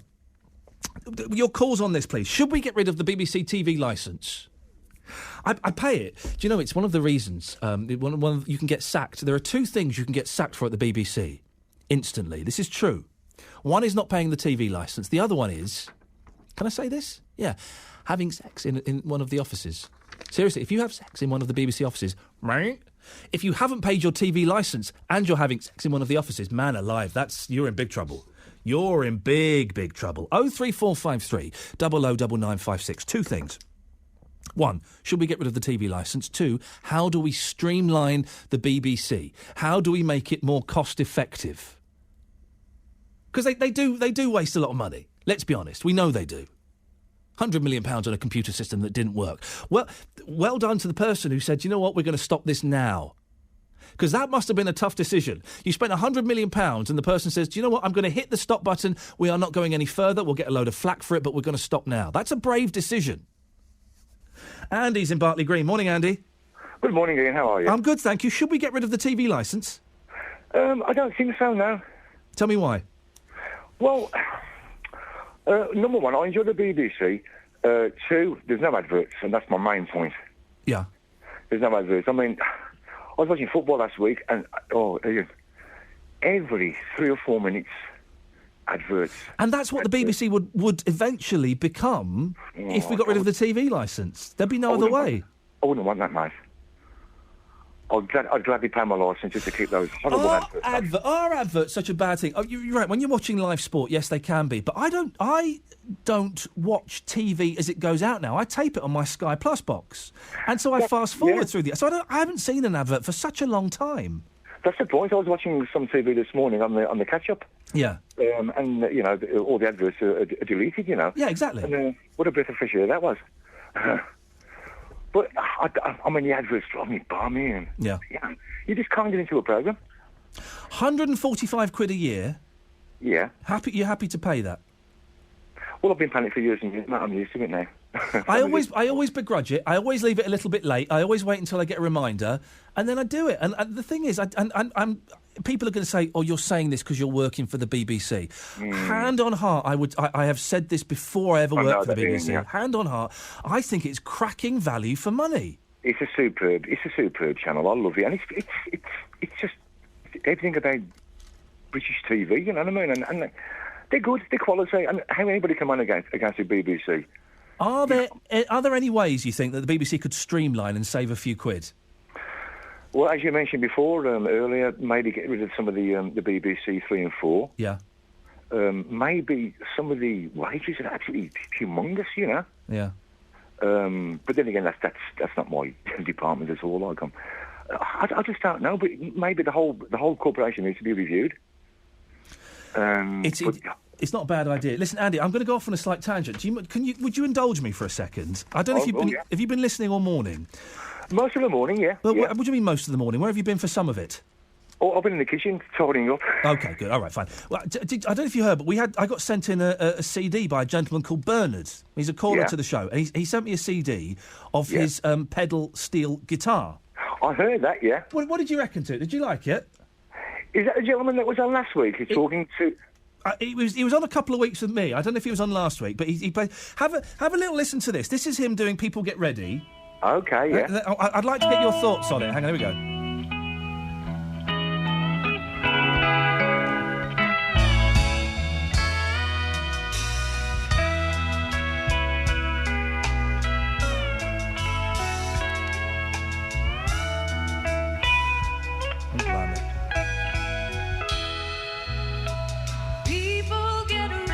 That's not him singing, by the way, Andy. Oh, no. No, that's a woman.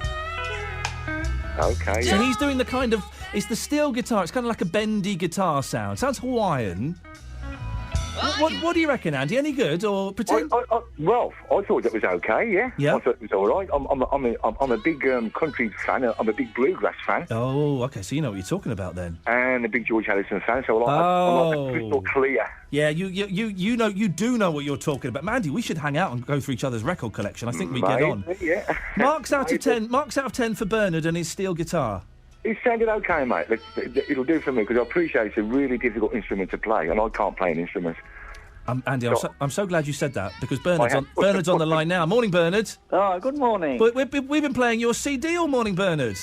Yes, I know you have. Andy's just scarpered. I thought that lady was a bit naughty. I thought she was a bit rude. I thought if she didn't like to say she didn't like it, but not to be so rude. I thought she was very rude. I guess the thing is, Bernard, and you'll learn this, when you're an artist, yes, people criticise, That's right. whether they can do it or not. That's right. People will criticise. I thought she was... But this is great.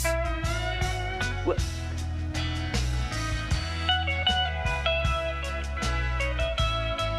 and you've done a whole CD of songs. What have we got? 23 songs on here.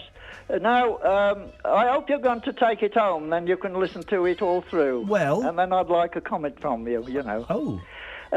But anyway, yes. Apparently I may be the oldest man in Britain that plays that instrument. How old are you, Bernard? Tomorrow I'll be 91. Oh, big up yourself, Bernard. Big up yourself indeed. Now, which kind of steel guitar is it? Is it the one that's got about 10 different pedals? Yeah, it's got pedals and knee leaves. It changes all the notes. It's the only instrument that you have to make the notes. They're not there for you. Last week, Bernard, I was in New Jersey and I saw Michael Nesmith. He's one of the Monkees. He did a set and he plays country music. And they had a fella on there playing steel guitar. And I was just watching him. And I was thinking of you, Bernard. I was watching him because it is so complicated. Because not only is he doing the things with his fingers, but you're right, the knees are going, the feet, they've got 2 levers either side of each knee, the feet are going to the pedals. It's a very complicated instrument. I've got 5 knee levers. I've got one to the left, one to the right on the left-hand side, one to the left, to the right on the right-hand side. Wow. And I've got, on the left-hand side, a knee lever that goes up. Ooh. And then I've got 3 that go down. Cheeky. Well, Bernard, listen, I will listen to this CD, and we've had most of the comments have been positive, and I hope you've heard those. Yes. Well, I appreciate that, because it's an instrument you've never finished learning on. No. Now, before you go, on the Christian thing. Yes. very quickly. Go on, Bernard. You take as long as you want, The boss. first one was, the Big Bang. Well, there had to be a prime mover in that to start it, somewhere there to start it before it ever started. Nothing could come from nothing, Oh, right? no, he's a creationist. The other thing Okay. was Yes. that people who don't believe in God, then there's lots of people in this country who don't. Yeah. I'm a practicing Christian all my life. I totally believe there is a God and he exists. But yes. If I die and there isn't a God, I won't know about it. But anybody else that doesn't believe in God dies and there is, they will, and it's too late. Oh, what's going to happen to them if they don't... God will forgive them, won't they don't accept God to this. And now the amount of people on this earth, when they come ill or something happens, they say, oh, God, help me. Yeah. They're asking someone to help and they don't believe in existing. Now, the other final thing is, in sport, you see a footballer, a boxer or a cricket match, whatever it is, they do the sign of the cross. Yes. A lot of people do that. Do they know what they're doing? Do you know what it is? The spectacles, testicles... the watch and I can't remember what the fourth one is. Well, what it is, it reminds you of the crucifixion, the cross. Oh, right, yes, the cross, the cross. And the Trinity, the three persons, God the Father, God the Holy Ghost and God the Spirit. Oh, so it's nothing to do with spectacles. That's what it actually means. So they're doing something Christian, but they don't believe in it. Bernard, thank you very much indeed. 03453 009956. Excellent bit of insight there. Rob, stay there. I'll be with you in a second. It's just 11:45. Let's get the travel news now. Here's Liz. M5 going north still has that lane shut on the opposite slip road at junction 1 for West Bromwich A41. Traffic is coping okay around there. Main routes into Birmingham are looking quite busy now through Great Bar on the A34, still around Selly Oak on the A38 towards Priory Road. Through Kings Heath is heavy now though on the A435 as you make your way past Addison Road. It's looking a little bit better though in Sheldon on the A45. Expect delays around the NEC. There's Comic Con taking place. That's open from 11 o'clock this morning. It's going on till 5 o'clock this afternoon and same times tomorrow as well. Baggies fans, you've got a 2.5 hour journey up the M42 onto the M1 for the match at Hull this afternoon. No problems reported, but on the M1 there are roadworks 28 to 31 likely to cause you some delay to your journey. If you can update us, call BBC WM 95.6 travel 08453 002288. Had you any idea that Benefit Street would generate this kind of impact? It's a very unfair representation of life on James Turner Street, and it's an unfair representation as well as people on benefits. Mornings with Adrian Goldberg. Do you think you're a good parent, Dee? I am a good parent. But Dee is a single mother and she's trying her very best. Michelle, great to hear from you. You're bringing Dee to tears here in the studio. The West Midlands' biggest phone-in. Or having grown up on a council estate in Birmingham, I know people like you. You've got so much about you. Why aren't you working? I'm not saying I don't want a job. And that's not because I'm lazy. That's because I can't. Adrian Goldberg, 9 till 12. On BBC WM 95.6. Hang on. Comic-Con's on at the NEC today? Why did nobody tell me about this? Did you know about this, Rob, that Comic-Con is on at the NEC? Oh, I knew about that. Do we know who's there? I'm trying to get it up on my computer to find out who's there. I don't know, mate, because I'm interested in Comic-Con. Oh, mate, come on. Comic-Con, Birmingham. Oh, the BBC... I tell you what, the BBC should scrap EastEnders and buy some decent computers, because these ones are rubbish. You're not interested in comics and films and sci-fi and stuff like that? Oh, yeah, I am, but, I wouldn't go to the extent of going to Comic-Con. Well, last week, I went to the extent of flying all the way to America to meet the three remaining members of the Monkees. Did you? Yeah, I did. I like a bit of the Monkees. I like the Monkees, and I got my autograph done with them and my photo done with them. I was very chuffed. It cost me a fortune though. Oh, they've got really weird people there. They've got Paul McGann, who was like Doctor Who for one day. They've got Billy Murray from The Bill. And that's it. That's all that's all I can recognise. Oh no, I don't think I'll bother. I don't think I'm... Anyway, what have you called in about, Rob? Do you want to get rid of the BBC licence fee? I certainly do. Tell me why. Well, I don't see why I should have to pay to the BBC if I want to watch something on ITV or... Oh, hang on a second. Rob, hang on a second. They've got Brian Murphy there. Man About the House. Yes, you got it. Well, I could hear your brain thinking. Yeah, George Roper's there. Oh no, yeah. I wouldn't mind seeing him actually. That could be quite good.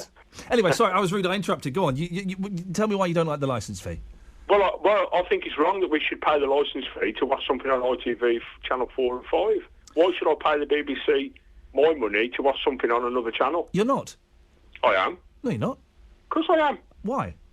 Because my telly has the BBC receiver in it, so I can't go out and buy a TV that hasn't got BBC on. So I have to pay it, don't I? Irrespective whether I'm watching BBC or not. It's an interesting argument. I can understand what you're saying. There must be a loophole around that somehow. There's got to be a way around that. Do you know the history of the TV licence? Is it boring? Well, you brought it up, so I'll tell you. Go on then. It was introduced during the war for anybody that has a receiver stroke radio in case they transmit it to the enemy. And it's gone on leaps and bounds now that we have to have it to watch a TV. What the BBC should do if they want to save money or make more money is have the TV licence for a fee where everybody could afford, and all these people that don't pay it, maybe they might be able to pay it, and they should stop producing Top Gear to all these countries. Top Gear used to be a brilliant show when they used to have Coupe A against Coupe B and Coupe C and see which car was performing. Now they go off abroad building bridges, right, and half the time it's all staged. Peter Wingard is appearing there. Yeah. Who was he? I couldn't tell you, mate. Peter Wingard. He was not Jonathan Creek. Not Jonathan King. No, he was the detective with the moustache. That's Tom Selleck, isn't it? No. No, this is the British Tom Selleck. He was. It was 60s. It was all groovy, man. The Prisoner. No, not The Prisoner. It's Peter Wingard. Quickly, 03453. Rob, I'm going to let you go. Thank you, mate. 03453. Daz? Hello there. Good afternoon. Good morning. Who was Peter Wingard? Jason King. That was who he was. Department S. Jason King. I'm looking at the Birmingham Comic Con, right, which is on today, and they've got some good guests. If you were to have an autograph of John Altman, Nasty Nick from EastEnders, it would cost you 15 quid. Hello, Ma. Lend us a fiver. And very quickly, they've got these pictures of all these people that are appearing there, and they're all from different TV programmes and films. Then there's a picture of Chris Bunn, right? Now, Chris Bunn, it's a picture of a stormtrooper, right? So it could be anybody. Could be anybody under that. Daz, where are you today? What's happening, please? Good afternoon, good morning, good evening. I'm with Mike Taylor. We're at Bramall Lane, Sheffield, because we've got an early kick-off this afternoon. It's Sheffield United's 125th anniversary, so they're kicking off at 1:25, and it's a big, big match for Wolves. Having not performed particularly well, I've got two good results in the last couple of matches. So we've got Sheffield United exclusive FM commentary with Mike Taylor alongside me. Straight after that, we're off up to the KC Stadium in Hull. Huge game for the Baggies. Hull against Albion we'll have live as well on 95.6 FM. We've got Blues against Reading. Blues haven't won at home for 5.5 months. They really could do with beating Reading this afternoon. That game live on DAB in the Birmingham area. And Walsall against Leyton Orient as well, which is another big one at the Banksies. But we'll start at midday as usual in early kick-off. A couple of talking points on the way today. Footballing brothers, because obviously we've got the Chambers twins at Walsall, so can you think of any other footballing brothers?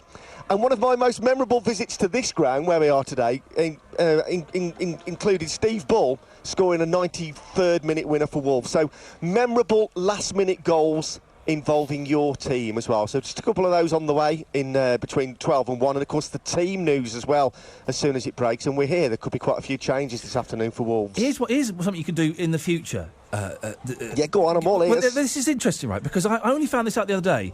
What is Gary Neville's dad called? It's true. It's true. Is it really Neville, true? Neville. It's Neville.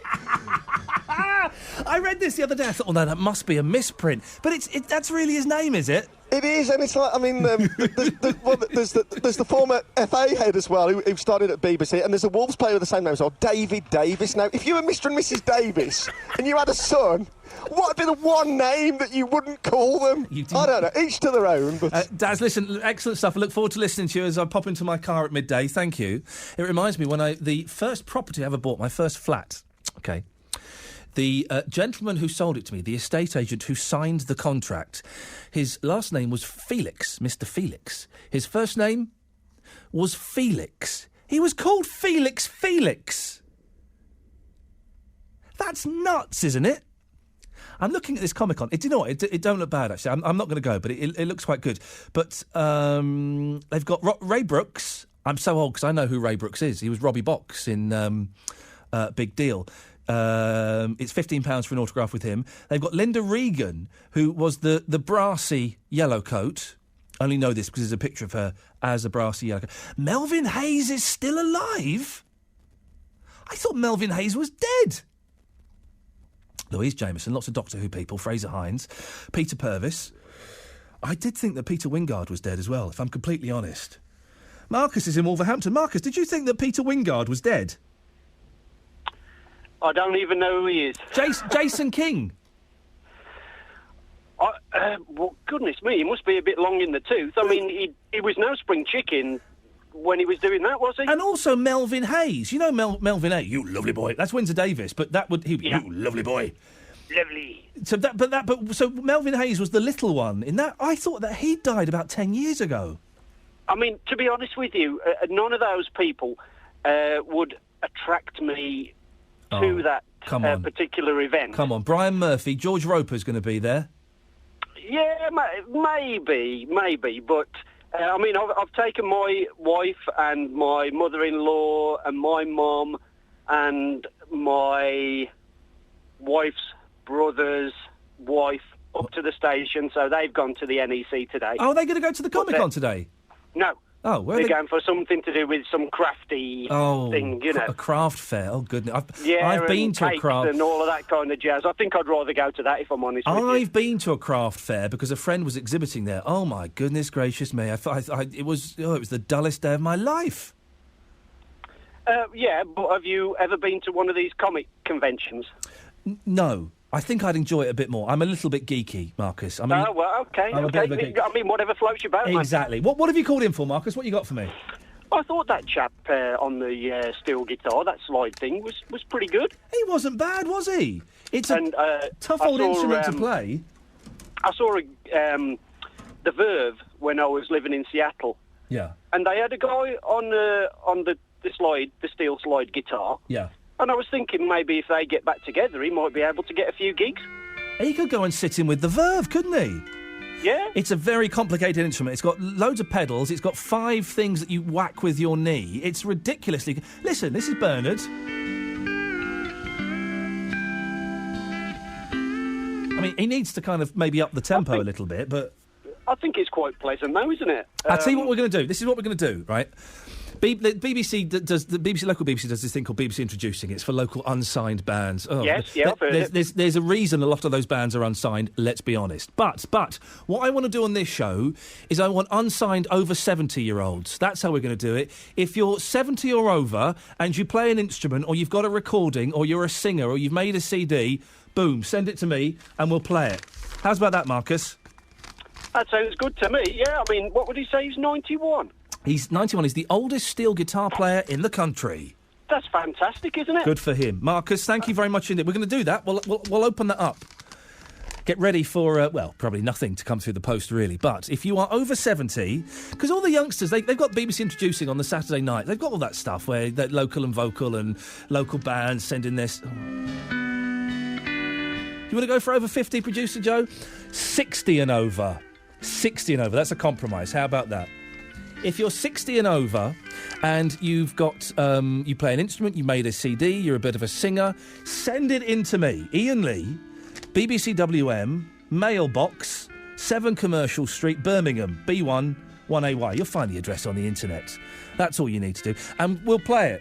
If it's good or bad, actually, particularly if it's bad, we'll play it. But this, Bernard, thank you. Just warming the audience up for Daz. That's quite enough of that. Thank you very much indeed. Right, that's it. That's your lot. If you want to get in touch with me through the week, you can write letters. I like letters. I'm old-fashioned like that. I don't get them very often. I mourn the letter written in the shaky crayon hand. But you can write letters, or you can send me emails as well. You can iain.lee, IAIM.LEE at bbc.co.uk is the email address if you want to get in touch. And you can carry on talking about the things we're talking about, but also always open for your stories. If you've got a story that you think we should be covering on this show, and you've heard it can be completely frivolous or it can be really hard-hitting journalism, then get in touch. If it's something big that's affecting the whole of Birmingham and the West Midlands, or if it's something tiny that's just affecting you in your bedroom, then do send me an email, iain.lee@bbc.co.uk. If you missed the show, you can listen to it again on the BBC iPlayer. It should be up there very, very shortly. Thank you to producer Joe for all your help. I'll be back next week at 9 o'clock. Until then, keep listening, because here comes Daz.